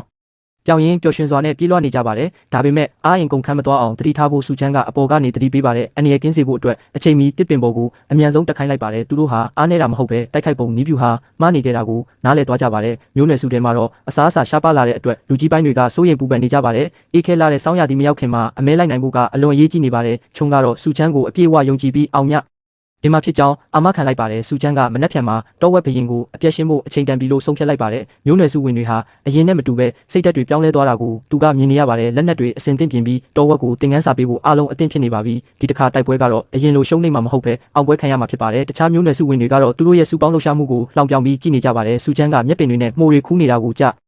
ြတီဗီသူတို့ကရေမောနေကြတာပါစုချမ်းကလူတိုင်းကိုမိမိတို့နေရာမှာအသင့်ဆောင်မှုနောက်ဆုံးအချက်ပေးလိုက်ပါတယ်ခရတန်ကြားတာနဲ့အစီအစဉ်တိုင်းတောဝက်ကိုစတင်တိုက်ခိုက်ရမှာဖြစ်ပါတယ်တောဝက်ကြီးကိုဆွဲဆောင်ပြီးထောင်ချောက်ထဲကိုခေါ်ဆောင်လာဖို့စတင်လိုက်ပါပြီစုချမ်းရဲ့အမိတ်ပေးတန်တဲ့အတူမျိုးနွယ်စုဝင်တွေကတောဝက်ကြီးစီကိုအရှိန်ဟုန်နဲ့စတင်ခုံအုပ်လိုက်ကြပါတယ်လမ်းချောက်ချောင်းလုံးကတောဝက်ကြီးရဲ့ကိုယ်ထဲကိုတပြိုင်နက်တည်းစိုက်ဝင်သွားတာကြောင့်အောင်မြင်မှုရစပြုလာပါပြီအောင်မြင်နေဆိုပေမဲ့အတင်းမတိုက်ခိုက်ဖို့နဲ့အစီအစဉ်တိုင်းလူစုခွဲပြီးအမြန်ဆုံးဆုတ်ခွာဖို့စုချမ်းကတတိပေးပါတယ်နောက်တစ်ဆင့်အနေနဲ့မျိုးနွယ်စုဝင်တွေဟာတယောက်တစ်လက်စီတောဝက်ကြီးကိုအာယုံလွဲဖို့ပြင်ဆင်လိုက်ကြပါတယ်တောဝက်ကြီးတွေးထွက်တန်ယူဖြစ်လာအောင်နဲ့အားနေသွားအောင်အချိန်ဆွဲပြီးတိုက်ခိုက်ဖို့စုချမ်းကညွှန်ကြားလိုက်ပါတယ်တောဝက်ကြီးဟာတဖြည်းဖြည်းအားနည်းလာပြီးအရှိန်သေးလာတာကိုသူတို့သတိထားမိလိုက်ကြပါတယ်ဒါပေမဲ့အခြေအနေကမမျှော်လင့်ပဲပြောင်းလဲသွားပြီးတောဝက်ကြီးကတောနက်ထဲကိုထွက်ပြေးဖို့ကြိုးစားပါတော့တယ်တောနက်ထဲမှာအန္တရာယ်ရှိတဲ့တားရဲတွေရှိတာကြောင့်တောဝက်ကြီးကိုအလွတ်မပေးပဲအမြန်တားဆီးဖို့စုချမ်းကအော်ဟစ်ပြောဆိုလိုက်ပါတယ်ပိုက်ကွန်တွေနဲ့ခြေထောက်ထောင်ချောက်တွေကိုအသုံးပြုပြီးတောဝက်ကြီးကိုအမိဖမ်းဖို့အားလုံးကကြိုးစားကြပါတယ်တောဝက်ကြီးရဲ့ရုန်းကန်နဲ့အားကအရန်ပြင်းထန်လွန်းတာကြောင့်သူတို့ထိန်ရခက်ခဲနေကြပါတယ်တောဝက်ကြီးရဲ့ပြင်းထန်တဲ့ပြန်လည်တိုက်ခိုက်မှုကြောင့်မျိုးနွယ်စုဝင်တချို့ထိခိုက်ဒဏ်ရာရကုန်ပါတယ်အန္တရာယ်ရှိနေပေမဲ့ဒါဟာသူတို့ကိုယ်တိုင်ဖျက်ကျော်ရမယ့်တိုက်ပွဲဖြစ်လို့ဘယ်သူမှဝင်မကူဖို့စုချမ်းကတားမြစ်လိုက်ပါတယ်စစ်တီတော်ကောင်းတစ်ယောက်ဖြစ်လာဖို့အတွက်ဒီလိုအသက်အန္တရာယ်ကြုံတွေ့ရတဲ့အခြေအနေတွေကိုရင်ဆိုင်ကျော်ဖြတ်ရမှာပါအဲ့ဒီအချိန်မှာပဲမိတောက်မလေးဟာတောဝက်ကြီးရဲ့အတင်းတိုက်ခိုက်မှုကြောင့်အန္တရာယ်နဲ့ရင်ဆိုင်နေရပါတယ်ဒါပေမဲ့သူမဟာအရှုံးမပေးပဲသူမရဲ့စွမ်းအားအလုံးကိုစုစည်းပြီးတောဝက်ကြီးကိုပြန်လည်တိုက်ခိုက်လိုက်ပါတယ်မိတောက်မလေးရဲ့မမျှော်လင့်ထားတဲ့ပြင်းထန်တဲ့စွမ်းအားတွေကိုကြည့်ပြီးစုချမ်းကိုယ်တိုင်အံ့အားသင့်သွားရပါတယ်တောဝက်ကြီးအားနည်းနေတဲ့အခွင့်အရေးကိုအသုံးချပြီးအပြည့်ရှင်းဖို့စုချမ်းကမျိုးနွယ်စုဝင်တွေကိုအချက်ပေးလိုက်ပါတယ်တောဝက်ကြီးကနောက်ဆုံးအချိန်ထိရုန်းကန်နေပေမဲ့စုချမ်းကတော့လွတ်မြောက်ခွင့်မပေးဖို့ဆုံးဖြတ်ထားပါတယ်စီကန်းရှိပြီးတိုက်ရိုက်ခိုက်ရတက်လာတဲ့သူတို့ကိုကြည့်ပြီးစုချအန်ကစစ်တီတော်စစ်တွေဖြစ်လာပြီလို့ဂုဏ်ယူနေပါတယ်တောဝက်ကြီးလုံးဝတည်ဆုံသွားတဲ့အထိစိတ်မချပဲအနာကိုမကက်ကြဖို့သူကသတိပေးလိုက်ပါသေးတယ်တောဝက်ကြီးလှုပ်ရှားမှုမရှိတော့ပဲလုံးဝငြိမ်သက်သွားတာကိုအားလုံးကရင်ထိတ်ထိတ်နဲ့စောင့်ကြည့်နေကြပါတယ်နောက်ဆုံးမှာတော့ကြောက်စရာကောင်းတဲ့တောဝက်ဘရင်ကြီးတည်ဆုံသွားပြီဖြစ်ကြောင်းအတည်ပြုနိုင်ခဲ့ပါပြီသူတို့အားလုံးဟာအောင်ပွဲခံရင်ဝမ်းသာအားရအော်ဟစ်နေကြပြီးသူတို့ရဲ့စူးစမ်းမှုကအရာထင်ခဲ့ပါတယ်အောင်ပွဲထက်မိမိတို့ရဲ့အသက်ကပိုအရေးကြီးကြောင်းနဲ့ဒီတစ်ခါမှာတော့တကယ်ကိုကောင်းမွန်စွာလှုပ်ဆောင်နိုင်ခဲ့ကြောင်းစုချမ်းကချီးကျူးလိုက်ပါတယ်ရှေးလူကြီးတွေကဒီလိုအောင်မြင်မှုကိုဂုဏ်ယူလေးရှိသလိုအခုလည်းသူတို့ဟာမျိုးနွယ်စုရဲ့ဂုဏ်ကိုမြင့်တင်နိုင်ခဲ့ပါပြီတောဝက်ဘရင်ကြီးကိုအောင်မြင်စွာအမဲလိုက်နိုင်ခဲ့တဲ့အတွက်မျိုးနွယ်စုဝင်တွေဟာဒီနေ့ညတော့အသားတွေဝါစားရတော့မယ်ဆိုပြီးအပျော်ကြီးပျော်နေကြပါတယ်သူတို့တွေဟာအမြဲတမ်းပြိုင်ပွဲဖြစ်နေတဲ့ဝင်ပလွေနဲ့ရဲ့မျိုးနွယ်စုကိုတော့အနိုင်တိုက်နိုင်ပြီလို့အားတက်ရောကြွေးကြော်နေကြတာပါစုချမ်းကတော့သူတို့ရဲ့ပျော်ရွှင်မှုကိုကြည့်ပြီးပြုံးနေမိပေမဲ့လူတိုင်းကသူပြောတဲ့စကားကိုနားထောင်ရမယ်လို့တတိပေးလိုက်ပါတယ်အဲ့ဒီအချိန်မှာပဲစုချမ်းကကြောင်နာရဲ့မလေးချန်ရဲ့နေရွက်ကိုကင်ကြည့်ဖို့ကြိုးစားပြီးစနောက်နေခဲ့ပါတယ်ဒါပေမဲ့ရုတ်တရက်ဆိုသလိုသူတို့ရှေ့ကိုဝင်ပလွေနိုင်ရဲ့မျိုးနွယ်စုဝင်တွေရောက်ရှိလာတာကြောင့်အားလုံးတင်းမာသွားကြပါတယ်သူတို့ထဲမှာအရက်ရှိပြီးကိုလုံးကိုပေါက်လှပတဲ့ဝင်ပလွေနိုင်ရဲ့မျိုးနွယ်စုကောင်းဆောင်ဟုံရှမ်းလည်းပါဝင်လာပါတယ်ချန်နဲ့ဟုံရှမ်းတို့ဟာအရင်ကတည်းကတိကျွမ်းသူတွေဖြစ်ပြီးနယ်မြေကိစ္စနဲ့ပတ်သက်လို့အငင်းပွားစရာတွေရှိနေခဲ့တာပါတောဝက်ဘရင်ကြီးကိုအောင်မြင်စွာအမဲလိုက်နိုင်တာကိုမြင်တော့ဟုံရှမ်းကအတော်လေးအံ့ဩသွားပါတယ်နှစ်ဖက်မျိုးနွယ်စုတွေကြားတိုက်ပွဲဖြစ်လူနီးပါးအခြေအနေကိုရောက်ရှိသွားပေမဲ့စုချမ်းကတော့အေးအေးဆေးဆေးပါပဲစုချမ်းကကြားဝင်ဖြန့်ဖြေပေးလိုက်ပြီးသူတို့ဟာနယ်မြေစည်းကမ်းကိုမဖောက်ဖျက်ပဲရေလာတောက်ယုံတာဖြစ်ကြောင်းရှင်းပြလိုက်ပါတယ်ဟုံရှမ်းဟာကြောင်နာရွက်မျိုးနွယ်စုတွေကိုရောက်နေတဲ့စုချမ်းကိုစိတ်ဝင်စားသွားပြီးမိတ်ဆက်စကားပြောလာပါတယ်စုချမ်းကတောဝက်ဆွဲကိုလက်ဆောင်ပေးလိုက်တဲ့အတွက်ဟုံရှမ်းကလည်းသူမဖမ်းလာတဲ့တောချက်ကိုပြန်လည်လက်ဆောင်ပေးခဲ့ပါတယ်ဒါဟာသူတို့ကြားကယဉ်ကျေးမှုအစပြုခြင်းပါပဲစုချမ်းကဟုံရှမ်းကိုမြေကမ်းနာကနေမြဒီကိုလဲလှယ်ဖို့အတွက်စတင်ကမ်းလှမ်းလိုက်ပါတယ်အလဲအနေနဲ့အဲ့ဒီခေတ်မှာကြောက်စရာကောင်းတဲ့အဖျားယောဂကိုကုသနိုင်တဲ့နီလန်းကိုပေးမယ်လို့ပြောလိုက်ပါတယ်ဟုံရှမ်းကတော့ချက်ချင်းသဘောမတူသေးပဲစဉ်းစားဖို့အချိန်ယူပြီးထွက်ခွာသွားပါတယ်ဟုံရှမ်းဟာတိုက်ခိုက်ရေးပြင်းထန်ပေမဲ့စိတ်သက်ကောင်းသူဖြစ်ကြောင်းချန်ကဝန်ခံပြောဆိုခဲ့ပါတယ်ရွာကိုပြန်ရောက်တဲ့အခါမှာတော့တောဝက်ဘရင်ကြီးကိုမြင်ပြီးတရွာလုံးကဝမ်းသာအားရကြိုးဆိုကြပါတယ်စုချမ်းကတော့ချန်ကိုသူတို့ရဲ့အလောင်းစားကိုတတိပေးလိုက်ပြီးရှ ဒုံးနေသွားတဲ့ခြံကစူချမ်းကိုအမြဲတမ်းနားထောင်ဖို့ကတိပေးလိုက်ရပါတော့တယ်စူချမ်းကတော့ခြံကိုသူတို့ရဲ့အလောင်းစားကိုတတိပေးလိုက်ပြီးရှုံးနေသွားတဲ့ခြံကစူချမ်းကိုအမြဲတမ်းနားထောင်ဖို့ကတိပေးလိုက်ရပါတော့တယ်စူချမ်းကတော့ခြံကိုသူတို့ရဲ့အလောင်းစားကိုတတိပေးလိုက်ပြီးရှုံးနေသွားတဲ့ခြံကစူချမ်းကိုအမြဲတမ်းနားထောင်ဖို့ကတိပေးလိုက်ရပါတော့တယ်စူချမ်းကတော့ခြံကိုသူတို့ရဲ့အလောင်းစားကိုတတိပေးလိုက်ပြီးရှုံးနေသွားတဲ့ခြံကစူချမ်းကိုအမြဲတမ်းနားထောင်ဖို့ကတိပေးလိုက်ရပါတော့တယ်စူချမ်းကတော့ခြံကိုသူတို့ရဲ့အလောင်းစားကိုတတိပေးလိုက်ပြီးရှုံးနေသွားတဲ့ခြံကစူချမ်းကိုအမြဲတမ်းနားထောင်ဖို့ကတိပေးလိုက်ရပါတော့တယ်စူချမ်းကတော့ခြံကိုသူတို့ရဲ့အလောင်းစားကိုတတိပေးလိုက်ပြီးရှုံးနေသွားတဲ့ခြံကစူချမ်းကိုအမြဲတမ်းနားထောင်ဖို့ကတိပေးလိုက်ရပါတော့တယ်စူချမ်းကတော့ခြံကိုသူတို့ရဲ့အလောင်းစားကိုတတိပေးလိုက်ပြီးရှုံးနေသွားတဲ့ခြံကစူချမ်းကိုအမြဲတမ်းနားထောင်ဖို့ကတိပေးလိုက်ရပါတော့တယ်စူချမ်းကခြံရဲ့နရွက်လေးကိုကင်ကြည့်ဖို့စနောက်နေတာကြောင့်ခြံတယောက်အတော်လေးကိုရှက်နေပါတယ်ဒါပေမဲ့စူချမ်းကခြံပြုံးလိုက်ရင်အရန်လာတယ်ဆိုတာကိုသိနေခဲ့ပါတယ်စူချမ်းကဒီအောင်မြင်မှုဟာသူ့ကြောင့်တင်မဟုတ်ပဲအားလုံးရဲ့စူးစမ်းမှုကြောင့်ဆိုတာကိုနှိမ့်ချစွာပြောဆိုခဲ့ပါတယ်ဒီကြားထဲမှာခြံရဲ့တငယ်ချင်းတွေကစူချမ်းကခြံကိုအနိုင်ကျင့်နေတာလားဆိုပြီးစနောက်လိုက်ကြပါသေးတယ်အဲ့ဒီနောက်မှာတော့ခြံကသူတို့မျိုးနွယ်စုရဲ့လျှို့ဝှက်ချက်တွေရှိရာတောင်ကူစီကိုစူချမ်းကိုခေါ်သွားဖို့ဆုံးဖြတ်လိုက်ပါတယ်အခုတော့စူချမ်းကိုသူတို့ရဲ့ယုံကြည်ရသူတယောက်ဖြစ်တတ်မှတ်လိုက်ပြီးမှဒီလိုဝက်ချက်တွေကိုတီးခွင့်ပေးလိုက်တာပါစူချမ်းကလည်းဒီနေရာမှာသူရှာဖွေနေတဲ့ယတနာတွေရှိနိုင်မလားဆိုပြီးစိတ်ဝင်စားရှိနေပါတယ်လမ်းမှာစူချမ်းကတခြားမျိုးနွယ်စုတွေနဲ့မိရရှိဖို့အတွက်ဘယ်လိုလဲလဲရလဲဆိုတာကိုမေးမြန်းခဲ့ပါတယ်ခြံကဝင်ပိုလွေမျိုးနွယ်စုအကြောင်းကိုပြောပြရင်သူတို့ကိုအထင်မကြီးတဲ့လေတံနဲ့ပြောဆိုနေပါတယ်သူတို့ဟာတောအုပ်အပြင်ဘက်ကမျိုးနွယ်စုတွေစီကနေမိကိုလဲလဲယူကြရတာဖြစ်ပါတယ်စူချမ်းကမြကိုးနွယ်စုတစ်ခုချင်းစီရဲ့နာမည်ပေးပုံတွေကိုလည်းသိကျင်စိတ်ပြင်းပြနေပါတယ်။နက်ဆရာတို့မဟုတ်ဝူးရှိတဲ့မျိုးနွယ်စုတွေဒါနာမည်ရှိကြပြီးဒါဟာသူတို့ရဲ့အင်အားကိုပြတ်တက်ရလဲရောက်ပါတယ်။ဝူးတယောက်ရဲ့တရှိမှုဟာမျိုးနွယ်စုတစ်ခုအတွက်ဘလောက်အရေးကြီးလဲဆိုတာစူချမ်းသိသွားပါပြီ။ညရောက်တဲ့အခါမှာတော့အားလုံးကတောဝက်သားတွေကိုกินပြီးပျော်ပျော်ပါးပါးစားတော့ကြပါတယ်။ခြံကတော့အေးဆက်ဆက်မျက်နှာပေးနဲ့လူကြီးစတိုင်ဖမ်းနေပေမဲ့သူမရဲ့အလှကတော့ဖုံးကွယ်မထားနိုင်ပါဘူး။စူချမ်းကသူယူလာတဲ့အထူးဟင်းခတ်အမွှဒေးကြိုင်တွေကိုအသားကင်ပေါ်ဖြူပေးလိုက်ပါတယ်အစပိုင်းမှာခြံကမယုံကြည်တယ်လို့ရှိပေမဲ့စူချမ်းကတော့မစားချင်ရင်မစားနဲ့လို့ဆက်နောက်လိုက်ပါတယ်ဒါပေမဲ့အသားကင်ကိုမြည်ကြည့်လိုက်တဲ့အခါမှာတော့သူ့ဘဝမှာတခါမှမစားဘူးတဲ့အရာတာကြောင့်အားလုံးအံ့ဩသွားကြပါတယ်လူတိုင်းကစူချမ်းရဲ့လက်ရာကိုအသေးအတန်တောင်းဆိုနေကြပြီးပျော်ပွဲရှင်ပွဲကြီးကပိုးလို့စီကားလာပါတယ်ခြံကလည်းစူချမ်းရဲ့စကားကိုနားထောင်ပါမယ်လို့ကတိပေးရင်းအစားအစာတွေကိုအရာတာရှိရှိစားနေပါတယ်အဲ့ဒီနောက်မှာတော့ခြံကစူချမ်းကိုတနေရာကိုလိုက်ခဲ့ဖို့ခေါ်သွားပါတယ်အဲ့ဒီမှာတော့မျိုးနွယ်စုရဲ့အကြီးအကဲအဖွားအိုတွေကစူချမ်းကိုစောင့်ကြိုနေကြတာပါခြံကသူမရဲ့အမေတွေနဲ့စူချမ်းကိုစတင်မိတ်ဆက်ပေးလိုက်ပါတယ်အကြီးအကဲတွေကစူချမ်းမျိုးနွယ်စုအတွက်လှုပ်ဆောင်ပေးခဲ့တဲ့မီးစေးဝါးနဲ့အမဲလိုက်ပညာတွေကိုချီးကျူးလိုက်ပါတယ်နောက်ဆုံးမှာတော့စူချမ်းကိုသူတို့မျိုးနွယ်စုရဲ့ဝူအဖြစ်တရားဝင်ခန့်အပ်လိုက်ပြီးကြီးမားတဲ့ဆုလက်တွေကိုကန့်လန့်လိုက်ပါတော့တယ်အခုဆိုရင်ကြောင်နှရွက်မျိုးနွယ်စုတစ်ခုလုံးဟာစူချမ်းကိုသူတို့ရဲ့ဝူဒါမှမဟုတ်နက်ဆရာအဖြစ်တရားဝင်သတ်မှတ်လိုက်ကြပါပြီအားလုံးကပျော်ရွှင်စွာနဲ့တောင်းဖြားကြိုးဆိုနေကြပြီးစူချမ်းကလည်းမျိုးနွယ်စုရဲ့တာဝန်ကိုထမ်းဆောင်ဖို့သဘောတူလိုက်ပါတယ်အကြီးအကဲတွေကသူတို့မှာအချိန်အများကြီးမကျန်တော့တာကြောင့်မျိုးနွယ်စုလေးရှင်တန်နိုင်ဖို့စူချမ်းကိုအားကိုးရမှာဖြစ်ကြောင်းစိတ်မကောင်းစွာနဲ့မှာကြားခဲ့ပါတယ်စူချမ်းဟာဒီမျိုးနွယ်စုကိုအကောင်းဆုံးရှင်တန်အောင်လုပ်ပေးမယ်လို့ကတိပေးလိုက်ပါတယ်မြကိုးနွယ်စုဝင်အားလုံးကစူချမ်းကိုအလေးနဲ့အယိုသေးပေးကြတဲ့အခါစူချမ်းတယောက်ဘဝနှစ်ခုစလုံးမှာပထမဆုံးအကြိမ်ဒီလိုလေးစားမှုမျိုးရရှိတာကြောင့်အတော်လေးစိတ်လှုပ်ရှားနေမိပါတယ်အဲ့ဒီနောက်မှာတော့မျိုးနွယ်စုရဲ့အမွေနှစ်ဖြစ်တဲ့မျိုးဆက်လိုက်လက်ဆင့်ကမ်းလာတဲ့အထူးပစ္စည်းတစ်ခုကိုစူချမ်းကိုလွှဲပြောင်းပေးလိုက်ပါတယ်ဒါဟာကောင်းကင်ဘုံကတတ်ထုလို့ခေါ်တဲ့အုတ်ကခဲကနေရရှိတဲ့တန်ဖြစ်ပြီးစူချမ်းကတော့ဒီတတ်ထုကိုမြင်လိုက်တာနဲ့သူတို့မျိုးနွယ်စုကိုကြောက်ခစ်ကနေတန်ခစ်စီကိုခေါ်ဆောင်သွားနိုင်တော့မယ်ဆိုတာချက်ချင်းတီးလိုက်ပါတယ်အကြီးအကဲတွေထွက်ခွာသွားပြီးတဲ့နောက်စူချမ်းဟာသူတို့မျိုးနွယ်စုရဲ့ဝူတယောက်အနေနဲ့ပထမဆုံးစီကံတွေကိုစတင်ထုတ်ပြန်ပါတယ်ပထမဆုံးအနေနဲ့အသားတွေကိုကြက်အောင်กินစားဖို့နဲ့ရေကိုကြိုးချက်တောက်ဖို့သူကအမိန့်ပေးလိုက်ပါတယ်လူတိုင်းကဘာကြောင့်ရေကိုကြိုးတောက်ရလဲဆိုတာမသိကြပေမဲ့စူချမ်းကရေထဲမှာမမြင်နိုင်တဲ့ပိုးမွားတွေရှိပြီးအဲ့ဒါတွေကဘိုင်းနာတာနဲ့ယောဂါတွေကိုဖြစ်စေနိုင်ကြောင်းရှင်းပြခဲ့ပါတယ်ဒါအပြင်အညစ်အကြေးစွန့်ပစ်တာနဲ့ပတ်သက်ပြီးလဲတောအုပ်ထဲမှာနေရာတိတန့်တတ်မှတပေးပြီးမြေမြုပ်ပစ်ဖို့စနစ်တကျတင် जा ပေးခဲ့ပါတယ်နောက်ဆုံးမှာတော့စူချမ်းကညတိုင်းမှာမျိုးနွယ်စုဝင်အားလုံးကိုအမဲလိုက်တာစေဝါရှာဖွေတာနဲ့အိတ်ဆောက်တာစတဲ့ပညာရက်တွေကိုတင် जा ပေးသွားမယ်လို့ဆုံးဖြတ်လိုက်ပါတယ်တခြားမျိုးနွယ်စုတွေလိုပညာကိုလှုပ်ဝက်မထားဘဲအားလုံးကိုတက်မြောက်စေခြင်းနဲ့စူချမ်းရဲ့စိတ်သက်ကြောင့်လူတိုင်းကသူ့ကိုပို့လို့တောင်လေးစားသွားကြပါတော့တယ်စူချမ်းကသူတက်နိုင်တာကိုတက်နိုင်တယ်လို့ပဲပြောမှဖြစ်ပြီးတင် जा မှုမှာနားမလည်တာရှိရင်မေးဖို့ပြောလိုက်ပါတယ်သူမရှိတဲ့အချိန်မျိုးမှာဆိုရင်လင်းဒါမှမဟုတ်ချုံးတို့စီမှာမေးမြန်းနိုင်ကြောင်းအားလုံးကိုပြောပြနေပါတယ်ချုံးကလည်းသူမကိုယ်တိုင်ဒီပညာရက်တွေကိုတင်ယူနိုင်မလားဆိုပြီးစိတ်လှုပ်ရှားစွာမေးမြန်းလာပါတယ်စူချမ်းကချုံးကိုသူ့ရဲ့ပထမဆုံးလက်ထောက်ဖြစ်တတ်မှတ်လိုက်ပြီးနောက်မှာအားကိုးရမယ်လို့ဆိုပါတယ်ချုံးဟာသူမသာယုံနာရဲ့မျိုးနွယ်စုမှာဆက်ရှိနေရင်ဒီလိုပညာမျိုးတွေဘယ်တော့မှတင်ယူခွအင်းရမှာမဟုတ်ဘူးလို့တွေးမိပါတယ်စူချမ်းကတော့သူဟာအရင်ဘဝကကျမ်းမာရေးကိုဂရုမစိုက်ခဲ့ပေမဲ့အခုဘဝမှာတော့အကျမ်းမာဆုံးနေထိုင်နေရတာကိုသဘောကျနေပါတယ်ချုံကစူချမ်းနေတိုင်းမနက်ခင်းမှာရေနွေးတောက်နေတာဟာတကယ်ပဲအသုံးဝင်ရလားလို့သိချင်နေပါတယ်မျိုးနွယ်စုဝင်တယောက်ကလည်းပြီးခဲ့တဲ့လကရေအေးတောက်မိလို့ဘိုင်းအောင်ခဲ့ဘူးတဲ့အတွေ့အကြုံကိုပြောပြနေပါတယ်စူချမ်းကရေကိုစူအောင်ကြိုချက်လိုက်ရင်မမြင်ရတဲ့အညစ်အကြေးတွေကိုတေးစေနိုင်ကြောင်းရှင်းပြနေပါတယ်ဒီနေ့မှာတော့အမဲလိုက်တာထက်ပိုထူးခြားတဲ့အရာတစ်ခုကိုတင်ပေးဖို့စူချမ်းကစိတ်ကူးရှိနေပါတယ်အနာရောဂါကုသတက်ယုံနဲ့မလုံလောက်သေးပဲစောင်းမဝင်ခင်သူတို့မှာအသားတွေအလုံးလောက်ရှိနေဖို့လိုအပ်ပါတယ်စူချမ်းကတောဝက်သားပေါက်လေးတွေရှိနေတဲ့နေရာတစ်ခုကိုရှာဖွေတွေ့ရှိသွားပါတယ်ဒီသားပေါက်လေးတွေဟာသူတို့ရဲ့ပထမဆုံးမျိုးဆက်တစ်ဝင်းမြူရေးတောဝက်တွေဖြစ်လာတော့မှာပါသားပေါက်လေးတွေကိုနေတိုင်းကျွေးမွေးထားရင်သူတို့ကြီးလာတဲ့အခါအသားအတွက်အမြဲတမ်းအရင်းအမြစ်ဖြစ်လာပါလိမ့်မယ်စူချမ်းကဒုတိယသင်ခန်းစာအဖြစ်တောရိုင်းတိရစ္ဆာန်တွေအများဆုံးတွာလာတတ်တဲ့နေရာက ဒီကိုမေးမြန်းလိုက်ပါတယ်ဒုတိယသင်ခန်းစာကတော့1600နီးဖြစ်ပြီးနွယ်ပင်တွေကိုတုံးပြီးဘယ်လိုဖမ်းရမလဲဆိုတာပြသနေပါတယ်အလက်စားတရိတ်ဆန်တွေအတွက်စူးကြုံ1600တွေကိုလည်းဘယ်လိုအသုံးပြုရမလဲဆိုတာသင်ပေးလိုက်ပါတယ်1600တွေရဲ့အပေါ်ရန်ဖုံးတွေကိုလေတိုက်လို့ပျက်စီးသွားရင်ပြန်ပြင်ဖို့ကိုလည်းသူကမှာကြားနေပါတယ်အခြားသူတွေအမဲလိုက်နေတော့မှစူချမ်းကတောနက်ထဲကိုဆက်သွားဖို့ပြင်ဆင်တဲ့အခါချုံးကစိုးရင်တကြီးမေးမြန်းလာပါတယ်စူချမ်းကမျိုးနွယ်စုရဲ့ဝူတယောက်အနေနဲ့လူတွေကိုအေးတံကနေကာကွယ်ပေးဖို့ကူတစ်ခုရှာရမယ်လို့ဆိုပါတယ်စူချမ်းကချုံးကိုလင်မယားဆိုတဲ့အသုံးနှုန်းကိုသူတို့နှစ်ယောက်ရဲ့ဆက်ဆံရေးနဲ့ဥပမာပေးပြီးရှင်းပြလိုက်ပါတယ်အချင်းချင်းယုံကြည်အားကိုးပြီးကာကွယ်ပေးတဲ့အခါမှာခင်မွန်းနဲ့ဇနီးဆိုပြီးဖြစ်လာတာလို့သူကပြောပြနေပါတယ်စူချမ်းကဟာတာလုပ်ပြီးသူ့ကိုခင်မွန်းလို့တစ်ချက်လောက်ခေါ်ကြည့်ပါလားလို့ချုံးကိုစနောက်လိုက်ပါတယ်တောအုပ်ကြီးကထူးဆန်းစွာညှိတက်နေတာဟာတရိတ်ဆန်လေးတွေအားလုံးအနေနဲ့တစ်ခုကြောင့်ထွက်ပြေးကုန်တာလို့ချုံးကသိလိုက်ပါတယ်မြေကြီးပေါ်ကနှဆိုင်ပြီးကြီးမားလုံးတဲ့ခြေရာတွေကိုကြည့်ရင်ဒီတောထဲမှာဘလို့တရဝါကြီးရှိနေမလဲဆိုတာစူချမ်းတို့တွေးပူနေကြပါတော့တယ်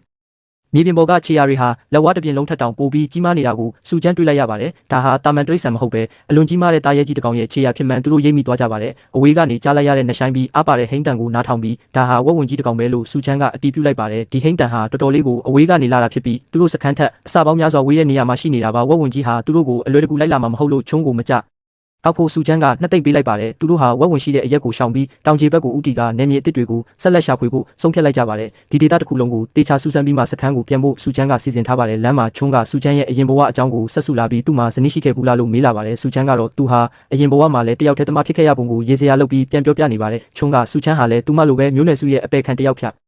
်ခဲ့တာလားဆိုပြီးကိုချင်းစာတနာသွားပါတယ်ချုံးကသူမကိုယ်တိုင်စူချမ်းကိုကာကွယ်ပေးမယ်လို့ကတိပေးလိုက်တဲ့အခါစူချမ်းကအလွန်ပဲဝမ်းသာသွားပါတယ်စူချမ်းကနောက်ပြောင်ပြီးသူ့ကိုခင်မွန်းလို့တစ်ခါလောက်ခေါ်ကြည့်ဖို့ပြောပေမဲ့ချုံးကတော့ရှက်ရည်ရည်ပြီးညှင်းလိုက်ပါတယ်လန်ခီမှာသူတို့ဟာထူးဆန်းတဲ့စမ်းကြောင်းလေးတစ်ခုကိုတွေ့ရှိခဲ့ပြီးချုံးကမြေးစမ်းကြည့်လိုက်ပါတယ်အဲ့ဒီစမ်းရည်ဟာတောရိုင်းတရိတ်ဆန်တွေရဲ့တွေးလိုမျိုးငံပြီးခါတဲ့အရာသာရှိနေတာကိုသူမတွေးလိုက်ရပါတယ်စူချမ်းကတော့ဒါဟ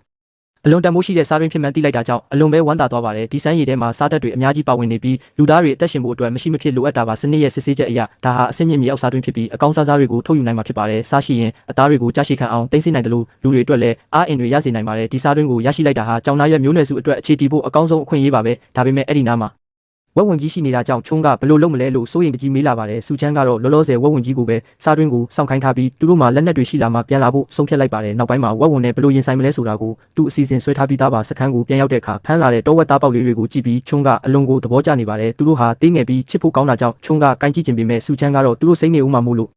တားလိုက်ပါတယ်ချုံးကသူမဟာအရင်ကယုံတွေကိုမွေးဖူးတာကြောင့်ဒီသားပေါက်လေးတွေကိုတာဝန်ယူစောက်ရှောက်ခြင်းကြောင့်ပြောလာပါတယ်စူချမ်းကလည်းသူမရဲ့စူးစမ်းခြင်းစိတ်ကိုသိတာကြောင့်ဝက်သားပေါက်လေးတွေကိုကြည့်ရှုဖို့အနံ့လိုက်ပါတယ်စားနပ်ရိက္ခာအတွက်အဆင်ပြေသွားပြီဖြစ်တာကြောင့်စူချမ်းကနောက်ထပ်လက်နက်တွေကိုအဆင့်မြင့်တင်ဖို့ပြင်ဆင်လာပါတယ်သူဟာလေးနဲ့များလုပ်ဖို့အတွက်ကျုံဆက်နိုင်စွမ်းကောင်းပြီးခိုင်မာတဲ့တစ်သားချောင်းကိုရွေးချယ်လိုက်ပါတယ်လေးကိုဘယ်လိုပုံစံလုပ်ရမလဲဆိုတာနဲ့သူ့ရဲ့အချိုးစားတွေကိုစူချမ်းကအသေးစိတ်ရှင်းပြနေပါတယ်လေးကျိုးကတင်းနေရမှာဖြစ်တယ်လို့မြားတန်ကလည်းဖြောက်ဆင်းနေမှသာပြစ်မှတ်ကိုတက်တက်ထိမှန်မှာပါစူချမ်းဟာလေးပြုတ်လုပ်ဖို့အတွက်လေးကိုင်းထက်လေးကျိုးရဲ့အရေးသွေးကပိုရေးကြီးတယ်ဆိုတာကိုသိထားပါတယ်ဒါကြောင့်သူဟာတခြားမျိုးနွယ်စုဝင်တွေကိုပါခေါ်ယူပြီးဤပညာသစ်တွေကိုစတင်တင်ကြားပေးဖို့ပြင်ဆင်လိုက်ပါတယ်ပထမဆုံးအနေနဲ့သူတို့ရှင်တန်ဖို့အတွက်အရေးကြီးတဲ့ရေစနစ်ကိုတင်ပေးလိုက်ပါတယ်သူကိုယ်တိုင်စမ်းသပ်ထားတဲ့ရေကိုချုံးကိုတိုက်ကြည့်လိုက်တဲ့အခါမှာတော့ဘာအရသာမှမရှိပဲတက်ရှင်းနေတာကိုတွေ့လိုက်ရပါတယ်စူချမ်းကအနာဂတ်မှာစားရလာရင်ဒီရေဟာပိုပြီးတောက်လို့ကောင်းလာမယ်လို့အားပေးလိုက်ပါတယ်လေးနဲ့များတွေအောင်မြင်စွာပြုလုပ်ပြီးတာနဲ့စားတွင်းရှိရာကိုတွားရောက်သိမ်းပိုက်ဖို့သူကစီစဉ်ထားပါတယ်စူချမ်းဟာလေးနဲ့များရဲ့အသုံးဝင်ပုံကိုလက်တွေ့ပြသပြီးဒါဟာအဝေးကနေတိုက်ခိုက်နိုင်တဲ့အစွမ်းထက်လက်နက်ဖြစ်ကြောင်းပြောပြပါတယ်တာမန်လန်တွေကခြေလန်း3ဆက်လောက်ပဲပြစ်နိုင်ပေမဲ့ဒီလေးကတော့ခြေလန်းတရားအထိရောက်နိုင်တာပါဒီစွမ်းဆောင်ရည်ကိုကြားလိုက်ရတဲ့အခါမျိုးနွယ်စုဝင်တွေဟာအလွန်ပဲအံ့အားသင့်သွားကြပါတယ်လေးများရဲ့အရှိန်ဟာအလွန်မြန်တာကြောင့်တားရဲတွေတောင်ရှောင်တိန်ဖို့ခက်ခဲပါလိမ့်မယ်စူချမ်းကလေးနဲ့များကိုဘလို့ကင်တွယ်ရမလဲဆိုတာကိုတေချာတင်ပြပေးနေပါတယ်ဒီလက်နက်တာရှိရင်သူတို့ဟာစင်ရိုင်းကြီးတွေကိုတောင်အမဲလိုက်နိုင်တော့မှာပါစူချမ်းဟာခြေလန်း40အကွာကပြစ်မှတ်ကိုအောင်မြင်စွာပစ်ခတ်ပြလိုက်တဲ့အခါအားလုံးကဝမ်းသာအားရဖြစ်သွားကြပါတယ်ကြောင်သားရွက်မျိုးနွယ်စုဝင်တွေဟာတစ်ပင်တက်ကျွမ်းကျင်တာကြောင့်တစ်ပင်ပေါ်ကနေပစ်ခတ်ဖို့စူချမ်းကအကြံပေးလိုက်ပါတယ်ဒါဟာသူတို့အတွက်အလွန်လုံခြုံတဲ့တိုက်ခိုက်ရေးနည်းလမ်းတစ်ခုဖြစ်လာမှာပါလက်နက်ရဲ့အားသာချက်ကတော့တားရဲတွေနဲ့အနီးကပ်ရင်ဆိုင်ဆရာမလိုပဲအနေနဲ့ကင်းကင်းနဲ့အမဲလိုက်နိုင်တာပါပဲနေတိုင်းအသားတွေစားနိုင်တော့မယ်ဆိုတဲ့အတိနဲ့သူတို့တွေဟာအလွန်ကိုတက်ကြွနေကြပါတယ်ဒါပေမဲ့လေးပြစ်အတက်ဟာလေ့ကျင့်မှုအများကြီးလိုအပ်တာကြောင့်စိတ်ရှည်ဖို့လဲစူချမ်းကတတိပေးလိုက်ပါတယ်နောက်ထပ်အရေးကြီးတဲ့လုပ်ငန်းစဉ်တစ်ခုအတွက်စူချမ်းဟာချုံးကိုခေါ်ပြီးအရှိတ်မြေကမ်းနားစီကိုထွက်လာခဲ့ပါတယ်အဲ့ဒီနေရာဟာဝန်ပလွေနာရွက်မျိုးနွယ်စုရဲ့နေမြေဖြစ်တာကြောင့်ချုံးကအနှဲငယ်စိုးရိမ်နေပါတယ်စူချမ်းကတော့ဒီတစ်ခါမှကြောက်ခဲတွေအစားယဉ်ကျေးမှသူအစင်းမြင့်တင်ဖို့အတွက်လိုအပ်တဲ့ပစ္စည်းတစ်ခုကိုရှာဖွေမှာပါသူဟာမြေကြီးထဲကနေအစင်းမြင့်ရွှွန်စည်းမြေတွေကိုရှာဖွေတွေ့ရှိသွားပါတယ်ဒီရွှွန်စည်းတွေဟာပုံတွင်းရလွယ်ကူပြီးအပူပေးလိုက်ရင်မာကျောတဲ့အိုးခွက်တွေဖြစ်လာမှာပါမိဖို့ထဲမှာအပူချိန်ပြင်းပြင်းနဲ့ဖုတ်လိုက်ရင်ရေးထဲလို့ရတဲ့ကြွေတဲ့ပစ္စည်းတွေရနိုင်ကြောင်းသူကရှင်းပြပါတယ်ဒါပေမဲ့ပြဿနာကတော့ဒီရွှွန်စည်းအမြောက်များကိုစခန်းစီဘယ်လိုတင်မလဲဆိုတာပါပဲဝန်ပုတ်တွေမျိုးနွယ်စုဝင်တွေကသူတို့ကိုဒီနယ်မြေမှာကြာကြာနေခွင့်ပေးမှာမဟုတ်ပါဘူးဒါကြောင့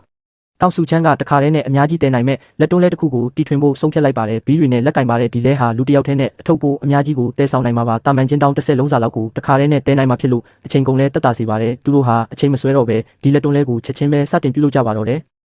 စူချမ်းဟာသူကိုယ်တိုင်တီထွင်ဖန်တီးထားတဲ့လက်တွန်းလဲအစ်စ်ကိုလက်တွေ့စမ်းသပ်ဖို့ပြင်ဆင်နေပါတယ်လဲပေါ်မှာလေးလံလာတဲ့ကြောက်ခဲတွေကိုအမြောက်များတင်ထားပေမဲ့စူချမ်းဟာတကိုယ်တော်တဲ့နဲ့အသားလေးတွန်းထုတ်သွားနိုင်တာကိုတွေ့ရပါတယ်ဒါကိုမြင်လိုက်ရတဲ့ကြောင်သားရွက်မျိုးနွယ်စုဝင်တွေဟာသူတို့မျက်စိရှိကအဖြစ်ပြက်ကိုမယုံနိုင်တော့အောင်အံ့ဩတုန်လှုပ်သွားကြပါတယ်တာမန်အဖြစ်လူအများကြီးဝိုင်းတယ်ရမယ့်ကြောက်ခဲတွေကိုအခုလိုလွယ်လွယ်ကူကူတည်နိုင်တာဟာသူတို့အတွက်တော့တကယ်ကိုအံ့ဖွယ်ပါပဲစူချမ်းကတော့ဒီလက်တွန်းလဲဟာသူတို့ရဲ့အလုပ်တွေကိုအများကြီးပုံမမြန်ဆန်လာစေလိမ့်မယ်လို့ယုံကြည်နေပါတယ်တစ်ဖက်မှာလည်းသူတို့ရဲ့နေထိုင်မှုဘဝတွေကိုပုံမတက်တောင့်တက်တာဖြစ်အောင်နေရာထိုင်ခင်းတွေကိုလည်းတေချာပြင်ဆင်နေကြပါတယ်အဲ့ဒီအချိန်မှာပဲဝန်ပလွေနာရွက်မျိုးနွယ်စုကလူတစ်ယောက်ဟာစူချမ်းကိုရှာဖွေဖို့အတွက်စခန်းကိုအပြေးလွှာရောက်ရှိလာပါတယ်ဝန်ပလွေမျိုးနွယ်စုထဲမှာအပြင်းပြတဲ့ယောဂဖြစ်ပွားနေတာကြောင့်စူချမ်းကိုလာရောက်ကူညီဖို့သူတို့ရဲ့မျိုးနွယ်စုလူကြီးကအရေးတကြီးဖိတ်ခေါ်လိုက်တာပါစူချမ်းဟာဒီသတင်းကိုကြားတဲ့အခါမှာတော့အရင်ကသူတောင်းဆိုထားတဲ့မြေကမ်းနားနယ်မြေကိုအလဲလှယ်လုပ်ဖို့ကမ်းလှမ်းချက်ကိုပဲထပ်မံအတည်ပြုလိုက်ပါတယ်ဝန်ပလွေမျိုးနွယ်စုကကုသမှုအတွက်အစားအစာတွေနဲ့လဲလှယ်ဖို့ကမ်းလှမ်းခဲ့ပေမဲ့စူချမ်းကတော့သူတို့မှာအစားအစာတွေအရှံပဲရှိနေတာကြောင့်ဒီကမ်းလှမ်းမှုကိုပြက်ပြက်တသားညှင်းပယ်လိုက်ပါတယ်သူဟာဒီကိစ္စကိုဆုံးဖြတ်ချက်မချနိုင်တဲ့သူနဲ့စကားမပြောချင်ပဲမျိုးနွယ်စုကောင်းဆောင်ဟုံရှမ်းကိုယ်တိုင်လာရောက်ဆွေးနွေးစေချင်တာပါစူချမ်းဟာဒီလိုလုပ်ခြင်းအဖြစ်ဟုံရှမ်းကိုမဖြစ်မနေထွက်လာအောင်ဖိအားပေးလိုက်တာလည်းဖြစ်ပါတယ်။နောက်ဆုံးမှာတော့မျိုးနွယ်စုကောင်းဆောင်ဟုံရှမ်းရောက်မလာပဲမျိုးနွယ်စုရဲ့ရခင်ကောင်းဆောင်ဟောင်းဖြစ်တဲ့ရှောင်းကိုယ်တိုင်ရောက်ရှိလာခဲ့ပါတယ်။ရှောင်းဟာစူချမ်းကိုမြင်လိုက်တဲ့အခါထူးဆန်းတဲ့လူသားတစ်ယောက်ဖြစ်တတိထားမိသွားပြီးသူ့ရဲ့စွမ်းဆောင်နိုင်ရည်ကိုလည်းအကဲခတ်နေပါတယ်။သူတို့ဟာယောဂကုသရေးအတွက်စတင်ဆွေးနွေးကြတဲ့အခါရှောင်းကမြေကမ်းနားနယ်မြေကိုလုံးဝပေးမှာမဟုတ်ကြောင်းပြောကြားလိုက်ပါတယ်။ဒါပေမဲ့အလဲအလဲအနေနဲ့နယ်မြေကိုဖက်စလုံးအတူတူမျှဝေသုံးစွဲခွင့်ပေးမယ်လို့စူချမ်းကိုကမ်းလှမ်းလိုက်ပါတယ်စူချမ်းကတော့ဒီကမ်းလှမ်းချက်ဟာတည်မြဲမှုမရှိမှကိုစိုးရိမ်တာကြောင့်နှစ်ဖက်သဘောတူညီချက်တွေကိုတေချာတိတိကျကျသတ်မှတ်လိုက်ပါတယ်ဝန်ပလွေမျိုးနွယ်စုကလည်းနောက်ထပ်ရာသီဥတုတစ်ခုမပြောင်းမချင်းဒီကတိကိုတီးပါမယ်လို့အာမခံချက်ပေးလိုက်ပါတယ်စူချမ်းဟာအဲ့ဒီကမ်းလှမ်းချက်ကိုလက်ခံလိုက်ပြီးမျိုးနွယ်စုဝင်တွေအားလုံးယောဂပျောက်ကင်းတဲ့အထိသူကိုယ်တိုင်လိုက်လံကုသပေးမယ်လို့ဆုံးဖြတ်လိုက်ပါတယ်သူဟာကုသရေးနည်းပညာကိုတော့မသိပေးပဲကိုယ်တိုင်ကုသပေးခြင်းဖြင့်သူတို့ရဲ့လိုအပ်ချက်ကိုဆက်လက်ထိန်းထားဖို့ကြိုးစားတာပါဆက်လက်ပြီးကလေးငယ်တွေစီကိုယောဂကူးစက်ခြင်းရှိမရှိကိုလည်းစူချမ်းကအသေးချာမေးမြန်းစုံစမ်းလိုက်ပါတယ်ယောဂမပြန့်ပွားစေဖို့အတွက်ကူးစက်ခံရသူတွေနဲ့ကလေးတွေကိုတိတန့်ခွဲထားဖို့ကိုလည်းသူကအကြံပေးလမ်းညွှန်ခဲ့ပါတယ်စူချမ်းဟာသူ့ရဲ့အစီအစဉ်တွေအောင်မြင်နေတာကြောင့်စိတ်ကျေနပ်မှုရရှိနေပြီးခရီးထွက်ဖို့ပြင်ဆင်လိုက်ပါတယ်သူတို့ဟာမြေကမ်းနားကိုအောင်မြင်စွာအသုံးချခွင့်ရရှိတော့မှာမို့လို့မျိုးနွယ်စုဝင်တို့ဒီအားလုံးဝမ်းသာနေကြပါတယ်အခုတော့စူချမ်းဟာဝန်ပလွေမျိုးနွယ်စုရဲ့ယောဂကိုကုသပေးဖို့အတွက်ရှောင်းတဲ့သူလိုက်ပါသွားပါတော့တယ်စူချမ်းဟာဝန်ပလွေမျိုးနွယ်စုရဲ့တဲတွေအတွင်းမှာလေဝင်လေထွက်မကောင်းတာကိုစတင်သတိထားမိသွားပါတယ်။အဖျားယောဂါဟာအစပိုင်းမှာတိတ်မတိတာကြောင့်ကလေးငယ်တွေအတွက်အန္တရာယ်ရှိနိုင်တယ်လို့သူကသတိပေးပါတယ်။ဒါကြောင့်ကလေးငယ်တွေအားလုံးကိုကြောင်နာရွက်မျိုးနွယ်စုရဲ့စခန်းစီကိုအမြန်ဆုံးပို့ပေးဖို့သူကတောင်းဆိုလိုက်ပါတယ်။ဒါပေမဲ့ဝန်ပလွေမျိုးနွယ်စုဝင်တွေကတော့သူတို့ရဲ့ကလေးတွေကိုသစိမ်းတွေစီမပို့ချင်ကြပါဘူး။ခေါင်းဆောင်ရှောင်းကတော့စူချမ်းရဲ့စကားကိုနားထောင်ပြီးအခြေအနေကိုစဉ်းစားနေပါတယ်။စူချမ်းကသူတယောက်တည်းလာကုသပေးမှဖြစ်တာကြောင့်ဒါဟာသူ့အတွက်လုံခြုံရေးအာမခံချက်လို့ရှင်းပြလိုက်ပါတယ်ဒါအပြင်ဒီကလေးတွေရဲ့ကျန်းမာရေးအတွက်သူတို့စခန်းကပိုးပြီးဘေးကင်းလိမ့်မယ်လို့အာမခံပါတယ်တကယ်လို့အဖျားယောဂကူးစက်ခံရရင်ကလေးငယ်တွေဟာရက်အနှဲငယ်တောင်ခံနိုင်မှာမဟုတ်ဘူးလို့သူကဆိုပါတယ်နောက်ဆုံးမှာတော့ခေါင်းဆောင်ရှောင်းကသဘောတူလိုက်ပြီးကလေးတွေကိုပို့ဆောင်ဖို့အမိန့်ပေးလိုက်ပါတယ်စူချမ်းကကုသရေးအတွက်လိုအပ်တဲ့ပစ္စည်းတွေကိုပြင်ဆင်ဖို့မွန်းလွဲပိုင်းမှာသွားမယ်လို့ပြောပါတယ်ချုံကသူ့နောက်ကိုလိုက်ပါပြီးကူညီခြင်းပေမဲ့စူချမ်းကတော့ညင်းပယ်လိုက်ပါတယ်မြေကမ်းနားမှာရွှွန့်ဈေးတွေတူးဖော်တဲ့အလုပ်ကိုချုံကပဲတာဝန်ယူစောင့်ကြည့်ပေးဖို့သူကတိုက်တွန်းပါတယ်မြေကမ်းနားကအလုပ်တွေဟာအားလုံးထပ်ပိုရေးကြည့်တာကြောင့်ချုံကိုပဲယုံကြည်တယ်လို့သူကဆိုပါတယ်ရွှွန့်ဈေးတွေရောက်လာရင်ကောင်းမွန်တဲ့စားစရာတွေလုပ်ပေးမယ်လို့လည်းသူကကတိပေးလိုက်ပါတယ်ချုံကတော့စူချမ်းဘာတွေလုပ်မလဲဆိုတာကိုသိကျင်စိမ့်နဲ့စောင့်ကြည့်ဖို့ဆုံးဖြတ်လိုက်ပါတယ်ကြောင်နာရက်မျိုးနွယ်စုဝင်တွေဟာဝန်ပလွေကလေးငယ်ကဒီကိုလိုက်လဲကြိုးဆိုကြပါတယ်စူချမ်းနဲ့လောတို့ဟာဝန်ပလွေစခန်းစီကိုစတင်ထွက်ခွာသွားကြပါပြီတစ်ဖက်မှာလည်းချုံဟာမျိုးနွယ်စုဝင်တွေကိုခေါ်ပြီးမြေကမ်းနားကိုအလုပ်လုပ်ဖို့ထွက်လာခဲ့ပါတယ်ဝန်ပလွေစခန်းကိုရောက်တဲ့အခါမှာတော့ညစ်ပတ်လာတဲ့ပတ်ဝန်းကျင်ကိုမြင်ပြီးစူချမ်းစိတ်ပြတ်သွားပါတယ်ဒီလိုအခြေအနေတွေကြောင့်ပဲယောဂတွေဖြစ်ပွားနေတာလို့သူကချက်ချင်းသတိထားမိလိုက်ပါတယ်ခေါင်းဆောင်ရှောင်းကစူချမ်းခိုင်းသမျှကိုလုပ်ပေးဖို့လူလေးယောက်ကိုတာဝန်ပေးလိုက်ပါတယ်ဟေးရှီဟာသူတို့ရဲ့အတမဆုံးစစ်တီတော်ဖြစ်ပြီးစူချမ်းကိုကူညီဖို့အသင့်ဖြစ်နေပါတယ်စူချမ်းကလူနာတွေရှိတဲ့နေရာကိုလိုက်ပို့ပေးဖို့ဟေးရှီကိုပြောလိုက်ပါတယ်စစ်ဆေးကြည့်လိုက်တဲ့အခါမှာတော့မျိုးနွယ်စုဝင်အယောက်30ထဲက18ယောက်ထိဖျားနေတာကိုတွေ့ရပါတယ်ဒါဟာရိုးဖျားတာမဟုတ်ပဲတမျိုးနွယ်စုလုံးကိုဒုက္ခပေးနိုင်တဲ့ယောဂဆိုးကြီးပါသူဟာလူနာအားလုံးကိုလေကောင်းလေတန်းရတဲ့နေရာကိုချက်ချင်းရွှေ့ပြောင်းဖို့အမိန့်ပေးလိုက်ပါတယ်တဲတွေထဲမှာပိတ်လောင်ထားတာဟာယောဂကိုပိုဆိုးစေတာကြောင့်အခုလိုလုပ်ခိုင်းတာဖြစ်ပါတဲလူတိုင်းဟာစူချမ်းရဲ့လမ်းညွှန်ချက်အတိုင်းအပြေးလွှာဝိုင်းဝန်းကူညီကြပါတယ်ယောဂကူးစက်မှာမကြောက်ပဲကိုမျိုးနွယ်စုဝင်တွေကိုကူညီကြဖို့သူကအားပေးလိုက်ပါတယ်လောကလည်းသူနဲ့တူလိုက်ပါပြီးလိုအပ်တာတွေကိုကူညီပေးနေပါတယ်စူချမ်းဟာအားလုံးကိုကုသပေးဖို့စိတ်ပိုင်းဖြတ်ထားပြီးအခုတော့ကုသရေးကိုစတင်နေပါပြီစူချမ်းဟာဝန်ပလွေခေါင်းဆောင်ကိုစေကူတာပေးနေပြီးခေါင်းဆောင်ကတော့သူ့ဖျားပြောက်တော့မယ်ဆိုတာကိုသိနေပါတယ်ခေါင်းဆောင်ကစူချမ်းအတွက်တောချက်တကောင်ဖမ်းပေးမယ်လို့နောက်ပြောင်ပြီးပြောဆိုနေပါတယ်ဆေးတွေကအရန်ပူပြီးခါတိနေတာကြောင့်လူနာတွေဟာတောက်ရခက်ခဲနေကြပါတယ်စူချမ်းကနောက်ရက်တွေမှာလည်းဆက်လာပြီးကုတာပေးမယ်လို့သူတို့ကိုကတိပေးလိုက်ပါတယ်ခေါင်းဆောင်ရဲ့အခြေအနေကတော့ကောင်းကောင်းအိတ်ဆက်အနားယူလိုက်ရင်တက်တာသွားတော့မှာပါဒါပေမဲ့ဒီကနေ့ကုသမှုဟာပထမအဆင့်ပဲရှိသေးတယ်လို့စူချမ်းကအားလုံးကိုတတိပေးပါတယ်ပုတ်ပွားနေတဲ့အသားတွေနဲ့အယိုးဟောင်းတွေကနေယောဂပိုးတွေဖြစ်ပွားနေတာကိုသူကထောက်ပြလိုက်ပါတယ်မတန်ရှင်းတဲ့ရေတွေကိုတောက်နေတဲ့၍တော့ဒီယောဂဟာပျောက်ကင်းမှာမဟုတ်ပါဘူးအမိုက်တွေကိုရှင်းထုတ်ပြီးတောက်ရည်ကိုကြိုချက်တောက်ဖို့စူချမ်းကပြက်ပြက်သားသားမိတ်ပေးပါတယ်အသက်ရှင်ခြင်းတော့သူတို့ရဲ့နေထိုင်မှုပုံစံအကျင့်ဟောင်းတွေကိုအမြန်ဆုံးပြင်ကြရမှာပါအလုပ်တွေပြီးဆုံးသွားတဲ့နောက်မှာတော့စူချမ်းဟာလောနဲ့အတူစခန်းကိုပြန်လာခဲ့ပါတယ်သူပြန်ရောက်လာတာကိုမြင်တော့ချုံဟာဝမ်း တာအားရနဲ့ခီးဦးကျူပြုတ်လုပ်ပါတယ်။ချုံးဟာစူချမ်းကိုစိတ်ပူနေခဲ့ပေမဲ့အပြင်ဘက်မှာတော့ဘာမှမဖြစ်တယ်လို့ဟန်ဆောင်နေပါတယ်။နောက်တနေ့မနက်မှာမြစ်ကမ်းနားကိုသွားပြီးရွှွန့်ဈေးတွေတူးဖို့စူချမ်းကအစီအစဉ်ဆွဲလိုက်ပါတယ်။မိုးမလင်းခင်မှာလည်းသူတို့အားလုံးအလုပ်လုပ်ဖို့အတွက်မြစ်ကမ်းနားကိုစတင်ထွက်ခွာလာကြပါတယ်။ချုံးကအဖွဲ၃ဖွဲခွဲလိုက်ပြီးရွှွန့်ဈေးတွေကိုစနစ်တကျတူးဖို့တာဝန်တွေပေးလိုက်ပါတယ်။အစီအစဉ်တွေအားလုံးကပြည့်စုံနေတာကြောင့်အလုပ်တွေဟာအဆင်ပြေချုံးမွေ့နေပါတယ်။ဝန်ပလွေကင်းလက်စစ်တီတွေဟာကြောင်နှရွက်မျိုးနွယ်စုရဲ့လှုပ်ဆောင်ချက်တွေကိုစောင့်ကြည့်နေကြပါတယ်။သူတို့တွေရွှွန့်ဈေးတွေဘာကြောင့်တူးနေကြတယ်လဲဆိုတာကိုဝန်ပလွေတွေနားမလည်နိုင်ဖြစ်နေကြပါတယ်။ရွှွန့်ဈေးတွေအလုံလောက်ရလာတဲ့အခါမှာတော့သူတို့အားလုံးစခန်းကိုပြန်လာခဲ့ကြပါတယ်။နောက်ထပ်အရေးကြီးတဲ့အဆင့်ကတော့အိုးတွေကိုဖုတ်ဖို့အတွက်အိုးဖို့လုပ်ဖို့ပါပဲ။ရွှွန့်ဈေးကိုအသုံးမပြုခင်မှာနှဲပေးရတဲ့ရွှွန့်နိုးခြင်းအဆင့်ကိုစူချမ်းကစတင်တင်ပြပါတယ်။ဒီလိုရိုက်နှက်နေပေးခြင်းအပြင်ရွှွန့်ထဲကလေပူပေါင်းတွေထွက်သွားပြီးအိုးသားပိုခိုင်မာလာစေပါတယ်။ရွှွန့်ကိုအချောင်းလေးတွေလုပ်ပြီးတဆင့်ချင်းစီပုံဖော်ရတဲ့နီလန်းကိုသူကပြသပေးပါတယ်။ချုံကတော့စူချမ်းရဲ့စကားတွေကိုတေချာစဉ်းစားပြီးပထမဆုံးအိုးကိုအောင်မြင်စွာလုပ်ပြလိုက်ပါပြီ။စူချမ်းဟာရွှွန့်ဈေးတွေကိုဘာကြောင့်အဆက်မပြတ်ရိုက်နှက်နေပေးရတယ်လဲဆိုတဲ့တိတ်ပံနီးကြနီးစနစ်ကိုရှင်းပြနေပါတယ်။အဲ့ဒီအချိန်မှာပဲဝန်ပူလွေမျိုးနွယ်စုကလူတွေဟာစူချမ်းကိုလာရောက်ခေါ်ဆောင်ကြပါတယ်။စူချမ်းကချုံးကိုအလုပ်တွေဆက်လုပ်ထားဖို့မှာကြားခဲ့ပြီးဝန်ပလွေစခန်းကိုလိုက်သွားဖို့ပြင်ဆင်ပါတယ်။သူတို့တွေတည်ဆောင်လာတဲ့ထူးဆန်းတဲ့ကိရိယာတွေကိုကြည့်ပြီးဝန်ပလွေတွေဟာအံ့ဩနေကြပါတယ်။စူချမ်းကတော့ဝန်ပလွေတွေကိုသူယူလာတဲ့ပြောင်းလဲမှုတွေနဲ့အံ့အားသင့်အောင်လုပ်ဖို့စိတ်ကူးထားပါတယ်။ဝန်ပလွေစခန်းကိုရောက်တဲ့အခါလူနာတွေရဲ့အခြေအနေကမနေ့ကထက်အများကြီးတက်တာနေတာကိုတွေ့ရပါတယ်။စူချမ်းကတော့ထုံးစံအတိုင်းဆေးတွေကိုကြိုးချက်ပြီးလူနာတွေကိုတိုက်ဖို့ညွှန်ကြားချက်တွေပေးလိုက်ပါတယ်။ယောဂါကိုထိန်းချုပ်နိုင်ပြီဖြစ်လို့စူချမ်းဟာအခြေအနေအဆိုးဆုံးဖြစ်တဲ့ဟုန်ရှမ်းရဲ့အခြေအနေကိုတွားရောက်စစ်ဆေးပါတယ်။တညလုံးအိပ်ဆက်ပြီးတဲ့နောက်မှာတော့ဟုန်ရှမ်းဟာသတိပြန်လဲလာပြီးနေလို့အတော်လေးကောင်းသွားပါပြီ။စူချမ်းဟာလူနာတွေအတွက်ဆေးတွေကိုတေချာခွဲခြားပြီးတယောက်ချင်းစီတိုက်ဖို့စီစဉ်ပေးပါတယ်။ဟုန်ရှမ်းဟာစူချမ်းရဲ့ကိုပေါ်ကနေအလုံးမွေးကြိုင်တဲ့အသားကင်နံကိုရသွားပြီးစားခြင်းစိတ်တွေဖြစ်ပေါ်လာပါတယ်။စူချမ်းကသူ့အတွက်အသားကင်ကျွေးတဲ့အခါမှာတော့ဟုန်ရှမ်းဟာအမနာတမ်းပဲစားတော့ပါတော့တယ်။ဒီအသားကင်ကဘာကြောင့်အရသာထူးကဲနေရတာလဲဆိုတာကိုသူတို့တွေနားမလည်နိုင်အောင်ဖြစ်နေကြပါတယ်။ဟုန်ရှမ်းကစူချမ်းကိုဘာကြောင့်အင်အားနဲ့ကြောင်နာရဲ့မျိုးနွယ်စုမှာပဲနေတာလဲလို့မေးခွန်းထုတ်လာပါတယ်။ဒါပေမဲ့စူချမ်းကတော့ချုံးဟာသူ့တက်ကိုကဲခဲသူဖြစ်လို့ဘယ်တော့မှထားမသွားဘူးလို့ပြက်ပြက်တတပြောပါတယ်။ဟုန်ရှမ်းရဲ့အခြေအနေတက်တာသွားပြီဖြစ်လို့စူချမ်းကဝန်ပလွေကောင်းဆောင်ကိုအတိပေးပြီးမနှက်ဖြန်ကဆက်လို့မလာတော့ဘူးလို့ဆိုပါတယ်ဝန်ပလွေမျိုးနွယ်စုကစူချမ်းကိုကျေးဇူးတင်တဲ့အနေနဲ့လက်ဆောင်တစ်ခုပေးအပ်လိုက်ပါတယ်သူတို့ကြားမှာရန်ညိုးမရှိတဲ့အတွက်နောက်တစ်ချိန်မှာအတူတူရှင်တန်နေထိုင်ကြတဲ့တငယ်ချင်းတွေဖြစ်လာနိုင်တယ်လို့စူချမ်းကဆိုပါတယ်ဝန်ပလွေကောင်းဆောင်ကတော့တငယ်ချင်းဆိုတဲ့စကားလုံးရဲ့အဓိပ္ပာယ်ကိုနားမလည်နိုင်ဖြစ်နေပါတယ်နောက်တစ်ချိန်မှာတော့ဒီအဓိပ္ပာယ်ကိုသူတို့တွေတေချာပေါက်နားလည်လာလိမ့်မယ်လို့စူချမ်းကယုံကြည်နေပါတယ်စခန်းကိုပြန်ရောက်တဲ့အခါစူချမ်းကမိုးမိထားတဲ့သူ့လူတွေကိုအေးမိမှာဆိုလို့မီးလုံဖို့အတွက်ခေါ်လိုက်ပါတယ်ရွှွန့်ဈေးတွေကိုလည်းမိုးတံကနေကာကွယ်ဖို့အတွက်တေချာဖုံးအုပ်ထားဖို့သူကမှာကြားပါတယ်အေးစိမ့်တဲ့မိုးရွာထဲမှာမီးလုံခွင့်ရတာကြောင့်ကြောင်နိုင်ရဲ့မျိုးနွယ်စုဝင်တွေဟာအရန်ကိုပျော်ရွှင်နေကြပါတယ်ဝန်ပလွေမျိုးနွယ်စုကမိန်းကလေးတွေကတော့စူချမ်းကိုဘာကြောင့်အားလုံးကဒီလောက်တောင်ချစ်ကြတာလဲလို့တွေးတောနေကြပါတယ်နောက်ဆုံးမှာတော့ချုံးကစူချမ်းဟာသူတို့မျိုးနွယ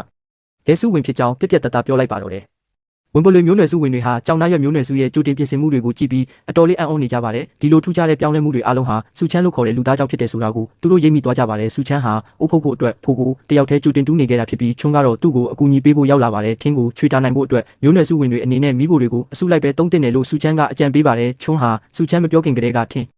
်းစုဆောင်ဖို့နဲ့ချွေတာဖို့ကိစ္စတွေကိုစီစဉ်ထားပြီးသားဖြစ်ပါတယ်။လင်းဟာသူမကိုယ်တိုင်လှုပ်ထားတဲ့ရှုံဝိုးလေးကိုကြည့်ပြီးဒါဟာတကယ်ပဲရေလုံပါမလားဆိုတာကိုသိချင်နေပါတယ်။ဒါပေမဲ့အိုးဖုတ်ဖို့အတွက်လိုအပ်တဲ့ထင်းပမာဏဟာအခုလက်ရှိရှိနေတာထက်အများကြီးပိုလို့နေတာကအခက်အခဲဖြစ်နေပါတယ်။အခုတုံးနေတဲ့ကြောက်လက်နက်တွေနဲ့ထင်းကုတ်တာဟာအရန်နှိကွေးပြီးလူအင်အားအများကြီးကုန်ဆုံးစေပါတယ်။ဒီပြဿနာကိုဖြေရှင်းဖို့အတွက်စူချမ်းမှာနီးလက်တစ်ခုရှိနေပြီးအဲ့ဒါကတော့တန်လက်နက်တွေထုတ်လုပ်ဖို့ပါပဲ။စူချမ်းဟာလင်းကိုခေါ်ပြီးသူတို့မျိုးနွယ်စုရဲ့အထွတ်အမြတ်ထားတဲ့တန်ရိုင်းတုံးကြီးအကြောင်းကိုစတင်မေးမြန်းပါတော့တယ်ဒီကြောက်တုံးဟာသူတို့မျိုးနွယ်စုအတွက်နတ်ဖျားရဲ့ကာကွယ်မှုအဖြစ်မျိုးဆက်လိုက်တံပိုးထားထင်းရှင်းလာခဲ့တာပါအကယ်လို့ဒီအထွတ်အမြတ်ထားတဲ့ပစ္စည်းကိုရိုက်ခွဲပြီးတခြားအရာတွေလုပ်မယ်ဆိုရင်မျိုးနွယ်စုကလက်ခံပါမလားလို့စူချမ်းကစိုးရိမ်နေပါတယ်စူချမ်းကဒီတန်ရိုင်းတုံးကိုရိုက်ခွဲပြီးပုံမထက်မြက်တဲ့ပစိမ်တွေအဖြစ်ပြောင်းလဲချင်နေတာဖြစ်ပါတယ်လင်းအတွက်တော့ဒီကြောက်တုံးကိုကိုးကွယ်နေတာထက်အစားအစာနဲ့မီးရရှိဖို့ကပိုပြီးအရေးကြီးတယ်လို့ခံယူထားပါတယ်စူချမ်းပါပဲလှုပ်လှုပ်သူမကအမြဲတမ်းထောက်ခံပေးမှဖြစ်ပြီးလူကြီးတွေကလည်းလူမျိုးစုအတွက်ဆိုရင်စိတ်ဆိုးမှမဟုတ်ဘူးလို့အားပေးပါတယ်မျိုးနွယ်စုကလူကြီးတွေကိုနားချဖို့တဝန်ကိုတော့လင်းကပဲတာဝန်ယူလိုက်ပါတော့တယ်တင်းနေတဲ့ကြောက်တုံးကိုကိုးကွယ်နေတာထက်အားလုံးအသက်ရှင်တန်ဖို့ကပိုအရေးကြီးတယ်လို့စူချမ်းကဆုံးဖြတ်ချက်ချလိုက်ပါတယ်အိုးတွေဖုတ်ပြီးတာနဲ့သူတို့ဟာကြောင်နယ်ရဲ့မျိုးနွယ်စုရဲ့ပထမဆုံးသောတန်ပစိန်ကိုစတင်ထုတ်လုပ်ကြမှာပါအခုတော့အိုးဖုတ်ဖို့ကိုတေချာပိတ်ဆို့ပြီးအိုးတွေချက်အောင်စောင့်ဆိုင်းရမယ့်အချိန်ကိုရောက်လာပါပြီဖိုးတဲကအပူချိန်လျော့သွားတဲ့အထိစောင့်နေရမှာဖြစ်လို့စူချမ်းအနေနဲ့ခဏတာအနားယူဖို့အချိန်ရသွားပါတယ်ဒါပေမဲ့စောင်းရတီကနီးကပ်လာပြီဖြစ်လို့စူချမ်းဟာအနားမယူနိုင်ပဲနောက်ထပ်အလုပ်တွေကိုဆက်လုပ်ဖို့ပြင်ဆင်ပါတယ်သူဟာချုံးရဲ့ခြေထောက်တန်ရာကိုကုသပေးဖို့အတွက်တောထဲမှာဆေးမြစ်တွေတွားရောက်ရှာဖွေဖို့ဆုံးဖြတ်လိုက်ပါတယ်စူချမ်းရဲ့ဂရုစိုက်မှုတွေကြောင့်ချုံးဟာစိတ်ထဲမှာအတိုင်းမသိကျေးဇူးတင်ပြီးကြည်နူးနေရပါတယ်ချုံးရဲ့ခြေထောက်ပြန်ကောင်းသွားရင်အစာရှာဖွေတာတွေနဲ့အမဲလိုက်တာတွေမှာပိုပြီးလွယ်ကူသွားမှာဖြစ်ကြောင်းစူချမ်းကရှင်းပြပါတယ်ဒါပေမဲ့ခြေထောက်ကိုပြန်ကောင်းစေဖို့အတွက်မှားယွင်းစွာဆက်နေတဲ့အယိုးကိုပြန်ချိုးပြီးမှစနစ်တကျပြန်ဆက်ရမယ်လို့စူချမ်းကပြောလိုက်တဲ့အခါမှာတော့ချုံးဟာအံ့ဩသွားပါတော့တယ်ယုံနာရွက်မျိုးနွယ်စုတွေဟာဒဏ်ရာရရင်ဆေးရည်လေးတုပ်ပြီးအနားယူရုံပဲလုပ်တတ်ကြတာကိုစူချမ်းသိလိုက်ရပါတယ်ဒါပေမဲ့အယိုးလွဲနေတဲ့ဒဏ်ရာမျိုးကတော့ဒီအတိုင်းဆေးလူယုံနဲ့မပြောင်းနိုင်ဘူးလို့စူချမ်းကရှင်းပြလိုက်ပါတယ်နာကျင်မှာကိုကြောက်နေတဲ့ချုံးကိုနှစ်သိမ့်ပေးရင်သူမမနာကျင်အောင်လုပ်ပေးမယ်လို့စူချမ်းကဂတိပေးပါတယ်သူဟာနာကျင်မှုကိုတက်တာစေမဲ့ဆေးရည်တစ်မျိုးဖော်ဆက်ဖို့အတွက်လိုအပ်တဲ့ဆေးမြစ်တွေကိုရှာဖွေဖို့ပြင်ဆင်ပါတယ်လိုအပ်တဲ့ဆေးမြစ်တွေထပ်မံရရှိဖို့အတွက်သူတို့ဟာဝန်ပိုလွေမျိုးနွယ် စုရဲ့နယ်မြေဘက်ကိုတွားဖို့ဆုံးဖြတ်လိုက်ပါတယ်။အဲ့ဒီမှာဝန်ပလွေမျိုးနွယ်စုဝင်တွေနဲ့တွေ့ရင်ဘာပြောရမလဲဆိုတာကိုလည်းစုချမ်းကကြိုတင်စဉ်းစားထားပါတယ်။ဝန်ပလွေခေါင်းဆောင်နဲ့ကုန်သွယ်မှုတွေလုပ်ဖို့ရှိတာကြောင့်ဒါဟာအခွင့်အရေးကောင်းတစ်ခုလို့သူကမြင်နေပါတယ်။မကြခင်မှာပဲဝန်ပလွေမျိုးနွယ်စုရဲ့ခေါင်းဆောင်ဟုံရှမ်းနဲ့သူတို့ထိတ်တိုက်တွေ့ဆုံကြပါတော့တယ်။ချုံနဲ့ဟုံရှမ်းတို့ဟာတွေ့လိုက်တာနဲ့နယ်မြေကိစ္စတွေအကြောင်းအပြန်အလှန်စကားများကြပါတယ်။သူတို့ကြားကပြဿနာကိုစုချမ်းကအလိုက်တတိနဲ့ဝင်ရောက်ဖြေရှာအင်ဘေဘီဆေးမြစ်ရှာဖို့ခွင့်တောင်းပါတယ်။ဟုံရှမ်းကစုချမ်းကိုရင်းနှီးတဲ့ပုံစံနဲ့ပြန်လဲစားနောက်နေပြီးချုံကတော့ဒါကိုသဘောမကျဖြစ်နေပါတယ်။စုချမ်းကတော့သူ့မျိုးနွယ်စုမှာမရှိတဲ့ဆေးမြစ်တွေကိုဒီနယ်မြေထဲမှာရှာဖွေဖို့အတွက်သာအာရုံစိုက်နေပါတယ်။သူကမျက်ပင်တွေကိုရှာနေတာလို့ပြောတဲ့အခါမှာဟုံရှမ်းကသူ့ကိုမျက်စားတဲ့လူလို့ဆက်နောက်လိုက်ပါသေးတယ်။ဟုံရှမ်းကဆေးမြစ်တွေရှာဖွေခွင့်ပေးုံသာမကလက်ဆောင်ဖြစ်အမဲသားတုံးကိုပါပေးလိုက်ပါတယ်။ဆေးမြစ်တွေရပြီးပြန်လာတဲ့လမ်းမှာချုံကစုချမ်းကိုသူ့မနဲ့မြင်ခေါ်ဖို့ကြည်ကြနေပါတယ်ပြန်ရောက်ရင်သူမကိုရော်ကြီးပေးမယ်ဆိုတဲ့စုချမ်းရဲ့စကားကြောင့်ချုံကပျော်ရွှင်နေပါတယ်သူမကရော်ကြီးအနေနဲ့သူမကိုကြောပိုးပြီးပြန်ဖို့စုချမ်းကိုတောင်းဆိုလိုက်ပါတယ်စုချမ်းကလည်းချုံကိုကြောပိုးပြီးမျိုးနွယ်စုစီကိုပျော်ပျော်ရွှင်ရွှင်ပြန်လာခဲ့ကြပါတယ်မျိုးနွယ်စုစီပြန်ရောက်တဲ့အခါမှာတော့အိုးဖုတ်ဖို့ကြီးကိုဖွင့်ဖို့အသင့်ဖြစ်နေပါပြီအပူတွေရှိနေသေးတာကြောင့်အိုးတွေကိုအဝတ်နဲ့ကင်ပြီးဂယုတစိုက်ထုတ်ယူဖို့စုချမ်းကတတိပေးပါတယ်သူတို့ကိုယ်တိုင်လှုပ်ထားတဲ့ရွှွန့်အိုးလေးတွေဘလို့ဖြစ်နေမလဲဆိုတာကိုအားလုံးကရင်ခုန်နေကြပါတယ်ရွှွန့်စည်းတွေဟာမာကျော်ပြီးချုံမွေးလာပါတဲ့အိုးခွက်တွေဖြစ်အောင်မြင်စွာပြောင်းလဲသွားခဲ့ပါပြီဒီအိုးတွေဟာရေမလုံမကူစိုးရင်ခဲ့ပေမဲ့အခုတော့ရေထဲတောက်လို့တောင်ရနေပါပြီစူချမ်းကအသားတွေကိုခွဲရမချပဲအိုးထဲမှာအတူတူပြုတ်ချက်စားဖို့နီလန်းကိုတင်ပေးပါတယ်အိုးထဲမှာစားနဲ့အသားတွေထည့်ပြီးချက်ပြုတ်လိုက်တဲ့ခါမှာတော့အရသာရှိတဲ့ဟင်းတစ်ခွက်ဖြစ်လာပါတော့တ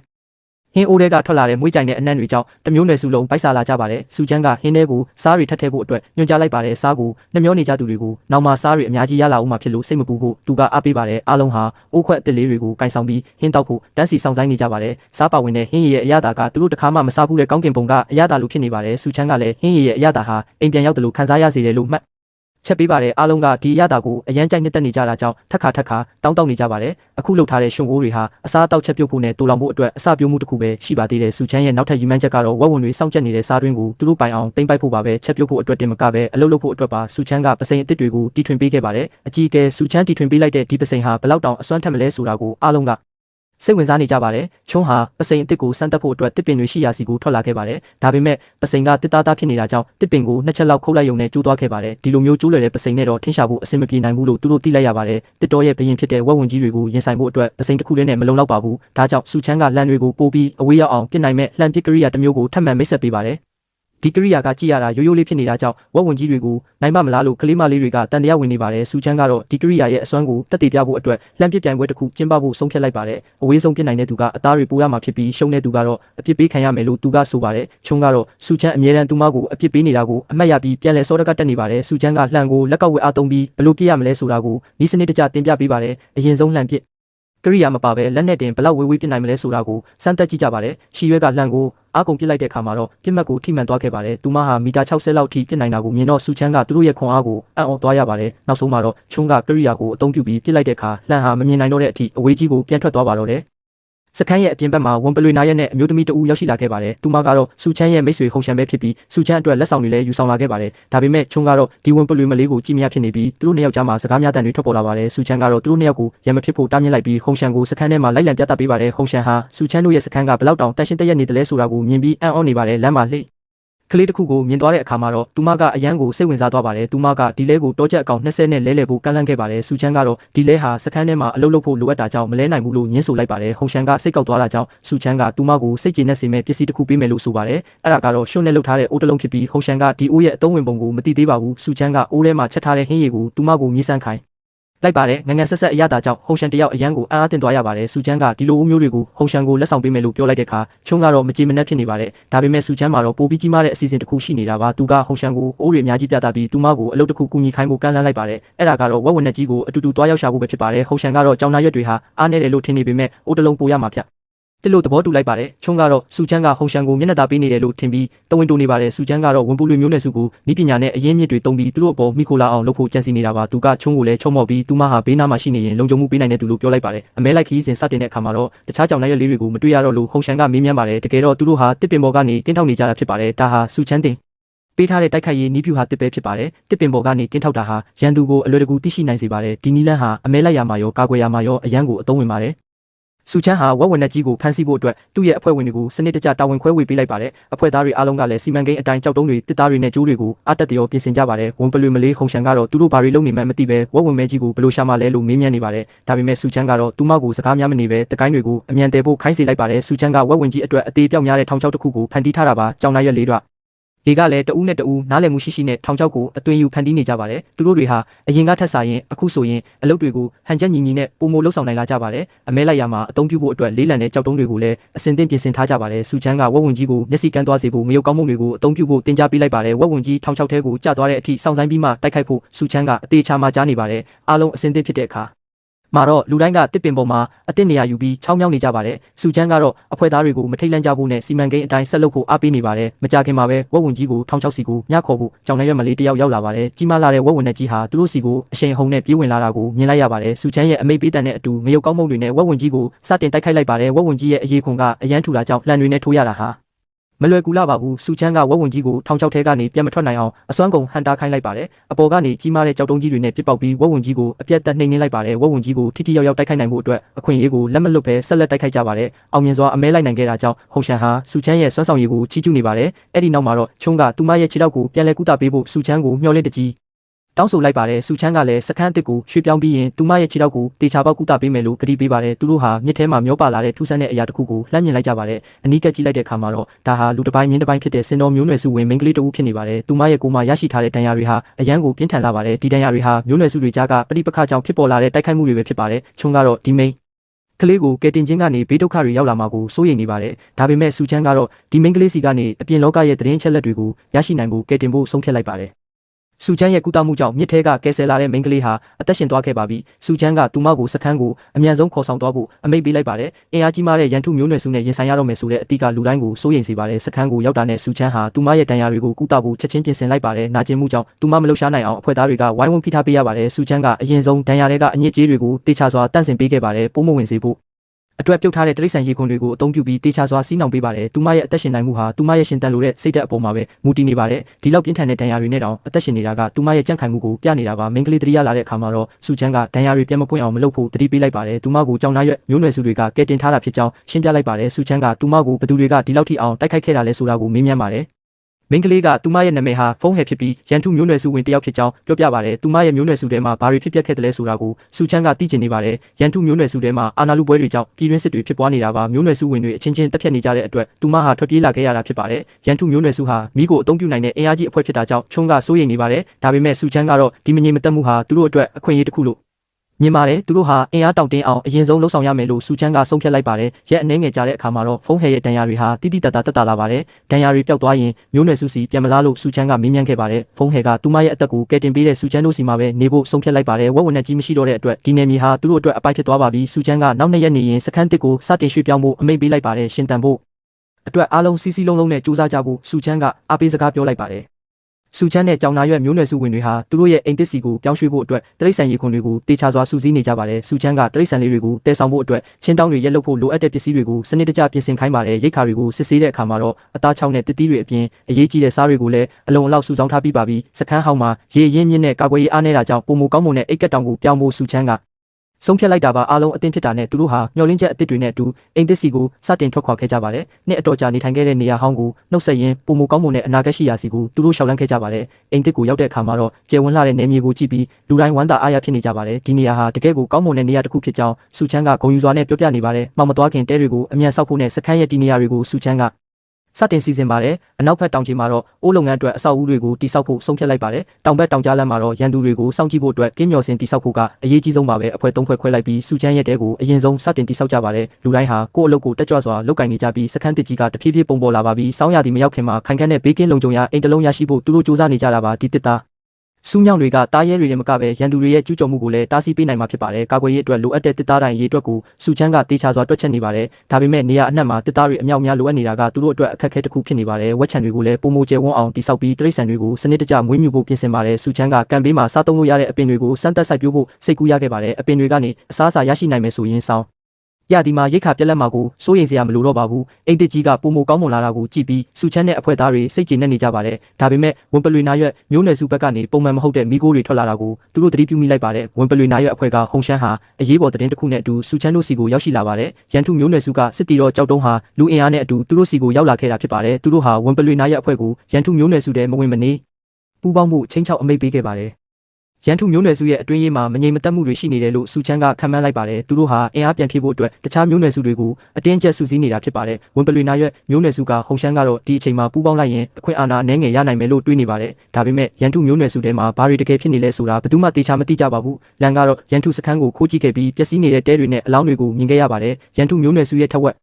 ကျော်ဟာအာနာလူပွဲတွေကြောင့်တေဆုံးကုန်ကြတာပါလန်ကတော့ရန်သူမျိုးနွယ်စုစီကိုတွားရောက်ပူးပေါင်းဖို့အပြင်းထန်လိုလားနေပြီးသူ့နောက်မှာပါသွားမဲ့သူတွေလည်းရှိနေပါတယ်စူချမ်းကတော့ဟုံရှမ်းကိုအတင်းကျပ်မလုပ်ဘဲတခြားရွေးချယ်စရာတစ်ခုကိုစဉ်းစားခိုင်းလိုက်ပါတယ်စူချမ်းဟာကြောင်နာရွက်မျိုးနွယ်စုရဲ့ခေါင်းဆောင်ဖြစ်တာကြောင့်ဝင်ပလွေနိုင်ရွက်အဖွဲ့ကသူ့လက်အောက်ကိုမဝင်ကျင်ကြပါဘူးဒီတော့အတွင်းမှာပဲချုံကသူ့ရဲ့မတန်ဆွမ်းတဲ့ခြေထောက်ကိုအခုချက်ချင်းကုသပေးဖို့စူချမ်းကိုတောင်းဆိုလာပါတယ်သူဟာသူရဲကောင်းတယောက်အနေနဲ့စူချမ်းနဲ့တခြားသူတွေကိုကာကွယ်ပေးချင်နေတာပါနာကျင်မှုကိုမကြောက်ပဲဘလို့အခက်အခဲမျိုးကိုမဆိုရင်ဆိုင်ဖို့သူ့အစ်စ်မှာပဲကုသမှုစတင်ဖို့အတွက်ချုံရဲ့ခြေထောက်ကိုတာနျူးကပြန်ချိုးရမှာဖြစ်ပါတယ်စူချမ်းကတာနျူးကိုသူ့ရဲ့ညွှန်ကြားချက်အတိုင်းအတိအကျလုပ်ဖို့တေချာစွာမှာကြားပါတယ်ချုံကတော့သူ့ကိုကူညီပေးတဲ့အတွက်အားလုံးကိုကျေးဇူးတင်နေပါတယ်စူချမ်းကဒါဟာနောက်ဆုံးအခွင့်အရေးဖြစ်တာကြောင့်မလုပ်ချင်ရင်အခုပဲပြောလို့ရကြောင်းသတိပေးပါတယ်ပြီးနောက်ခြေထောက်ရဲ့ပဲနေရာကိုချိုးရမလဲဆိုတာစူချမ်းကတေချာပြတ်တက်လိုက်ပါတယ်တာနျူးကအားနဲ့ရိုက်ချလိုက်တဲ့အခါမှာတော့ချုံရဲ့ခြေထောက်ကုသမှုအဆင့်တစ်ခုပြီးဆုံးသွားပါတယ်ချုံကပြန်ကောင်းလာတဲ့အခါအမဲလိုက်ထွက်ဖို့အတွက်အိမ်မက်တွေရှိနေပါတယ်ကုသမှုအပြီးမှာချုံဟာအလွန်မင်းနာကျင်နေပေမဲ့အန်ကျိတ်ခံနေရှာပါတယ်စူချမ်းကချုံကိုတူတွေ့ဘူးသမျှထဲမှာအဲ့ဒီလောက်ရဲရင်တဲ့သူမရှိဘူးလို့ချီကျူးစကားပြောပါတယ်မကြခင်မှာချုံဟာအားလုံးထက်ပုံမြန်ပြီးပိုတန်မာလာလိမ့်မယ်လို့စူချမ်းကအားပေးလိုက်ပါတ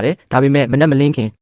်မှာပဲမမျော်လင့်ထားတဲ့သတင်းဆိုးတစ်ခုရောက်လာပါတယ်။လန်နဲ့တူလူတွေဟာရိတ်ခါနဲ့လက်နက်တွေကိုခိုးယူပြီးရန်သူမျိုးနွယ်စုစီကိုထွက်ပြေးသွားကြပါပြီးဟုံရှမ်းဟာသူတို့ကိုလိုက်ဖမ်းဖို့အတွက်ချက်ချင်းပဲထွက်ခွာသွားခဲ့ပါတယ်။စူချမ်းကလည်းချုံးကိုဂရုစိုက်ဖို့မှာကြားပြီးဟုံရှမ်းနောက်ကိုလိုက်သွားဖို့ပြင်ဆင်ပါတော့တယ်။စူချမ်းတို့ထွက်ခွာသွားပြီးနောက်မှာတော့မျိုးနွယ်စုရဲ့ရှေ့ရေးအတွက်စဉ်းစားစရာတွေရှိလာပါတယ်။မိုးတွေအရမ်းရွာနေတာကြောင့်အဝတ်စားတွေလဲလှယ်ဖို့နဲ့မိခင်ဖို့စခန်းကိုပြန်ကြရပါတယ်။ဟုံရှမ်းကတော့စူချမ်းနဲ့ပတ်သက်ပြီးသူ့ဆုံးဖြတ်ချက်တစ်ခုကိုခိုင်ခိုင်မာမာချလိုက်ပါပြီးသူဟာကြောင်နာရွက်မျိုးနွယ်စုနဲ့ပူးပေါင်းမှုကိုအသေးချာစဉ်းစားခဲ့တာဖြစ်ပါတယ်။လူတိုင်းကိုတန်းတူညီမျှစွာဆက်ဆံပါမယ်လို့ဟုံရှမ်းကလေးနက်စွာကြိမ်ဆိုလိုက်ပါတယ်။စူချမ်းဟာမိကိုဖန်တီးနိုင်ုံသာမကတန်ဖိုးရှိတဲ့ဗဟုသုတတွေအများကြီးရှိနေသူပါမိဖန်တီးနိုင်တဲ့အပြင်နာမကျန်းမှုတွေကိုပါကုသပေးနိုင်တာကြောင့်သူဟာပညာရှိတစ်ယောက်ပါဒါပေမဲ့ဒီအချက်ကိုရန်သူမျိုးနွယ်စုကိုလုံးဝမသိစေဖို့သူတို့အထူးသတိထားရပါမယ်မျိုးနွယ်စုဝင်နေကြမှာစိုးရိမ်စိတ်တွေရှိနေတာကြောင့်အခြေအနေကတင်းမာနေပါတယ်ပညာရှိတစ်ယောက်ရှိနေတာဟာမျိုးနွယ်စုအတွက်တကယ်ကိုကောင်းမွန်တဲ့အချက်ပါပဲတစ်ဖက်မှာတော့မိုးရဲလေထဲမှာခိုးလုံရကူတစ်ခုကိုလန်တို့တတိုက်ရှာတွေ့ခဲ့ကြပါတယ်ဒါပေမဲ့သူတို့မှာရိတ်ခါအလုံးလောက်မရှိတာကြောင့်ပြန်သွားရင်အဆူခံရဖို့ရှိနေပါတယ်အမဲလိုက်တဲ့ပညာလည်းမရှိတာကြောင့်သူတို့ရဲ့ဘဝဟာအခက်အခဲတွေနဲ့စတင်နေပါတယ်ကြီးကျယ်တဲ့မျိုးနွယ်စုလို့ထင်ခဲ့ပေမဲ့အခုတော့သူတစ်ပါးရဲ့ကျွန်းတွေလိုဖြစ်နေပါပြီရန်သူမျိုးနွယ်စုထဲမှာလည်းအတွင်းရေးပြဿနာတွေနဲ့မငြိမ်မသက်ဖြစ်နေတာပါလန်ကတော့အခွင့်အရေးကိုတုံးပြီးပညာရှိကိုထိန်းချုပ်ဖို့အကြံစီစတင်ပါတော့တယ်သူတို့မှာလူအင်အားအများကြီးရှိပေမဲ့စနစ်တကျမရှိတာကိုလန်ကသိနေပါတယ်အခုချိန်မှာသူတို့အတွက်နောက်ပြန်လှည့်ဖို့လမ်းမရှိတော့ပဲရှေ့ဆက်ဖို့ပဲရှိပါတယ်လန်ဟာပညာရှိကိုတက်ပြီးကိုယ်တိုင်အာဏာရယူဖို့ပြင်းပြစွာဆန္ဒရှိနေတာပါသူဟာဟုံရှမ်းကိုပါတိမ့်ပိုက်ပြီးစူချမ်းတို့ကိုချေမှုန်းဖို့စိတ်ကူးရင်နေပါတယ်ဒီညမှာပဲကျွမ်းနာရွက်မျိုးနွယ်စုဝင်တွေနဲ့ပူးပေါင်းပြီးအစီအစဉ်ကိုအကောင့်ထဲပေါ်ပါမယ်မြောက်ဘက်မှာရှိတဲ့ကူတစ်ခုဟာသူတို့နေထိုင်ဖို့အတွက်အကောင်းဆုံးနေရာတစ်ခုပါဒါပေမဲ့အဲ့ဒီမှာရှိနေတဲ့ကျွဲရိုင်းတွေကိုတိုက်ခိုက်ဖို့ကတော့အန္တရာယ်များလာပါတယ်အရွယ်ရောက်ပြီးသားကျွဲရိုင်းတွေဟာတကယ်ကိုအားရင်တမကြတာဖြစ်ပါတယ်စူချမ်းကတော့လူသက်ပြားတွေကိုတုံးပြီးအထိခိုက်မရှိဘဲနေရာယူဖို့စီမံလိုက်ပါတယ်စူချမ်းဟာအမဲလိုက်ဖို့အတွက်လက်နက်တစ်တွေကိုစမ်းသပ်နေပါတယ်ဒီလက်နက်တွေကလူကိုယ်သာထိမှန်သွားရင်တော်တော်လေးအန္တရာယ်များနိုင်ပါတယ်မျိုးနွယ်စုဝင်တွေကဒီလိုဖိုးတန်တဲ့ပညာတွေကိုသူတို့ကိုသင်ပေးတဲ့အတွက်စူချမ်းကိုကျေးဇူးတင်နေကြပါတယ်စူချမ်းကလည်းသူတို့ရဲ့စွမ်းဆောင်ရည်အပေါ်ယုံကြည်မှုအပြည့်ရှိနေတာပါရေအောက်မှာအသက်ရှူအောက်နဲ့လေ့ကျင့်ခန်းတွေကလည်းအတော်လေးအဆင်ပြေနေပါတယ်နောက်ထပ်တစ်ရက်လောက်ထပ်လေ့ကျင့်ပြီးရင်တော့မနက်ဖြန်မှာတကယ်ပဲစတင်ထွက်ခွာကြတော့မှာပါအားလုံးကအဆင်သင့်ဖြစ်နေကြဒီလားဆိုတာကိုစူချမ်းကအသေးချာစစ်ဆေးနေပါတယ်စူချမ်းဖန်တီးထားတဲ့ short ဝစ်စားတွေကိုမြင်တော့အားလုံးကအံ့ဩနေကြပါတယ်အမဲလိုက်ရမှာပါဝင်တဲ့သူတိုင်းကိုဒီလိုဝစ်စားတွေစုအဖြစ်ပေးမယ်လို့စူချမ်းကကတိပေးလိုက်ပါတယ်အခုတော့အားလုံးစုပေါင်းပြီးအမဲလိုက်ဖို့အတွက်ခီးစတင်လိုက်ကြပါပြီတောထဲမှာတွာလာတဲ့အခါတကိုင်းတွေမလုတ်အောင်နဲ့အတန်မထွက်အောင်တတိထားဖို့လိုပါတယ်ပြားအုပ်တွေရန်ကနေလွတ်အောင်ဘလို့ပြေးရမလဲဆိုတာကိုလည်းစူချမ်းကတေချာညွှန်ကြားထားပါတယ်အခြေအနေကအရန်ဆိုးလာရင်ပြားအုံကိုဆွန့်လွတ်ပြီးကိုယ့်တက်ကိုအရင်ကယ်ဖို့သူကတတိပေးပါတယ်အစီအစဉ်တွေအားလုံးအစင်သင့်ဖြစ်ပြီးဆိုတာနဲ့သူတို့တွေစတင်လှုပ်ရှားလိုက်ကြပါတယ်အစီအစဉ်တိုင်းပြားအုပ်တွေထွက်လာဖို့အတွက်စူချမ်းကအချက်ပေးလိုက်ပါတယ်ပြားတွေထွက်လာတာနဲ့အမျှအချိန်နဲ့တပြေးညီအမြန်ဆုံးလှုပ်ရှားကြဖို့လိုအပ်ပါတယ်ပြားအုပ်ကြီးတစ်ခုလုံးထွက်လာတဲ့မြင်ကွင်းကတကယ်ကိုထိတ်လန့်စရာကောင်းလာပါတယ်ဒီအချိန်မှာလှန်တွေကိုအစင်သင့်ပြင်ပြီးကျွဲရိုင်းတွေကူဘက်ကိုမပြေးနိုင်အောင်ပိတ်ဆို့ထားရမှာပါနောက်ဆုံးမှာတော့သူတို့ရဲ့အစီအစဉ်ကအောင်မြင်သွားပြီးအနိုင်ရရှိခဲ့ပါတယ်ဒီအောင်ပွဲအတွက်အားလုံးကဝမ်းသာအားရဖြစ်နေကြပြီးစူချမ်းကိုချီးကျူးနေကြပါတယ်ဒါပေမဲ့အချိန်မဆွဲပဲဖမ်းမိထားတဲ့ကျွဲရိုင်းတွေကိုစခန်းကိုအမြန်ဆုံးတည်ဆောင်သွားဖို့လိုပါတယ်ကျွဲရိုင်း9កောင်စလုံးကိုတကောင်မကြံဖမ်းမိလိုက်တာကတကယ်ကိုကြီးမားတဲ့အောင်မြင်မှုပါဒီလူသက်ပြားတွေကိုအသုံးချနိုင်တာကသူတို့အတွက်အကြီးမားဆုံးအားသာချက်ဖြစ်လာပါတယ်အချင်းချင်းနောက်ပြောင်ရင်းနဲ့ပဲရရှိလာတဲ့ရိတ်ခါတွေကိုတည်ယူဖို့ပြင်ဆင်ကြပါတယ်မိုးမရွာခင်အမြန်ဆုံးပြန်ကြဖို့စူချမ်းကအားလုံးကိုတိုက်တွန်းလိုက်ပါတယ်ဒီကူကြီးကအရင်စခန်းထက်3ဆက်လောက်ပူကျဲဝန်းတာကိုစူချမ်းကတွေးလိုက်ရပါတယ်မျိုးနွယ်စုနှစ်ခုပေါင်းစည်းပြီးတဲ့နောက်မှာတော့ဒီနေရာဟာသူတို့အားလုံးရဲ့အိမ်သစ်ဖြစ်လာမှာပါစူချမ်းကကူထဲမှာအလွန်အဖိုးတန်တဲ့တန်တတူရိုင်းတွေကိုမမျှော်လင့်ပဲရှာတွေ့ခဲ့ပါတယ်ဒီတတူတွေနဲ့ဓာတ်တွေပစိမ့်တွေအပြင်တခြားလက်နက်အမျိုးမျိုးကိုပါပြုလုပ်နိုင်ပါတယ်အောင်မြင်ခဲ့တဲ့အမဲလိုက်ပွဲအတွက်စူချမ်းကအားလုံးကိုချီးကျူးစကားပြောကြားခဲ့ပါတယ်အထူးသဖြင့်ပြားအုံတွေကိုကျွမ်းကျင်စွာကင်တွယ်နိုင်ခဲ့တဲ့ချွန်ရဲ့စွာ အဆောင်ရီကိုအတိမတ်ပြုလိုက်ပါတယ်ပြားအုံတွေကိုအချိန်နဲ့တပြေးညီစနစ်တကျသိမ်းဆည်းနိုင်ခဲ့တဲ့သူရဲကောင်းတွေကိုလည်းသူကချီးကျူးခဲ့ပါတယ်ပိုက်ကုံတွေကိုနေရာထားသူမှန်ကန်အောင်လှုပ်ဆောင်ခဲ့တဲ့အဖွဲ့ဝင်တွေကိုလည်းမေ့မထားခဲ့ပါဘူးတာဝန်တွေခွဲဝေပေးရမှာမမျှတဘူးလို့တချို့ကထင်နိုင်ပေမဲ့ဒါဟာသူတို့ရဲ့အစွမ်းအစပေါ်မူတည်တာပါဝင်ပလွေနာရွက်မျိုးနွယ်စုတွေဟာခွန်အားကြီးပြီးအတွေ့အကြုံများလို့အခုလိုတာဝန်ပေးရတာဖြစ်ပါတယ်စောင်းရသည်မှာဝင်ပလွေနာရွက်မျိုးနွယ်စုတစ်ခုတည်းနဲ့ဆိုရင်တီတန်ကိုခံနိုင်မှာမဟုတ်ပါဘူးဒါကြောင့်ဝန်ပလွေနာရွက်မျိုးနွယ်စုဟာကြောင်နာရွက်မျိုးနွယ်စုနဲ့တရားဝင်ပူးပေါင်းလိုက်ကြပါတယ်မျိုးနွယ်စုနှစ်ခုပေါင်းစည်းပြီးနောက်မျိုးနွယ်စုတည့်ရဲ့အမည်ကိုဘယ်လိုခေါ်ကြမလဲလက်မင်းဟာအရာအလုံးရဲ့ရှင်သန်ကြီးထွားမှုကိုကိုစားပြုတဲ့အတွက်လကိုအခြေခံပြီးအမည်ပေးလိုက်ပါတယ်အခုကစပြီးဒီမျိုးနွယ်စုတည့်ရဲ့အမည်ဟာလာရိတ်မျိုးနွယ်စုပဲဖြစ်ပါတယ်အားလုံးကဝမ်းသာအားရအော်ဟစ်ကစုချမ်းရဲ့ခေါင်းဆောင်မှုကိုထောက်ခံလိုက်ကြပါတယ်တစ်ဖက်မှာတော့ရန်သူဖြစ်တဲ့လန်ကရန်တုမြကိုးနွယ်စုရဲ့မော်စရာတစ်ဖြစ်လာကြောင်းကြေညာလိုက်ပါတယ်သူမဟာစုချမ်းကိုတက်ပြီးတောအုပ်တစ်ခုလုံးကိုအုပ်စိုးဖို့အတွက်အသင့်ပြင်နေပါပြီ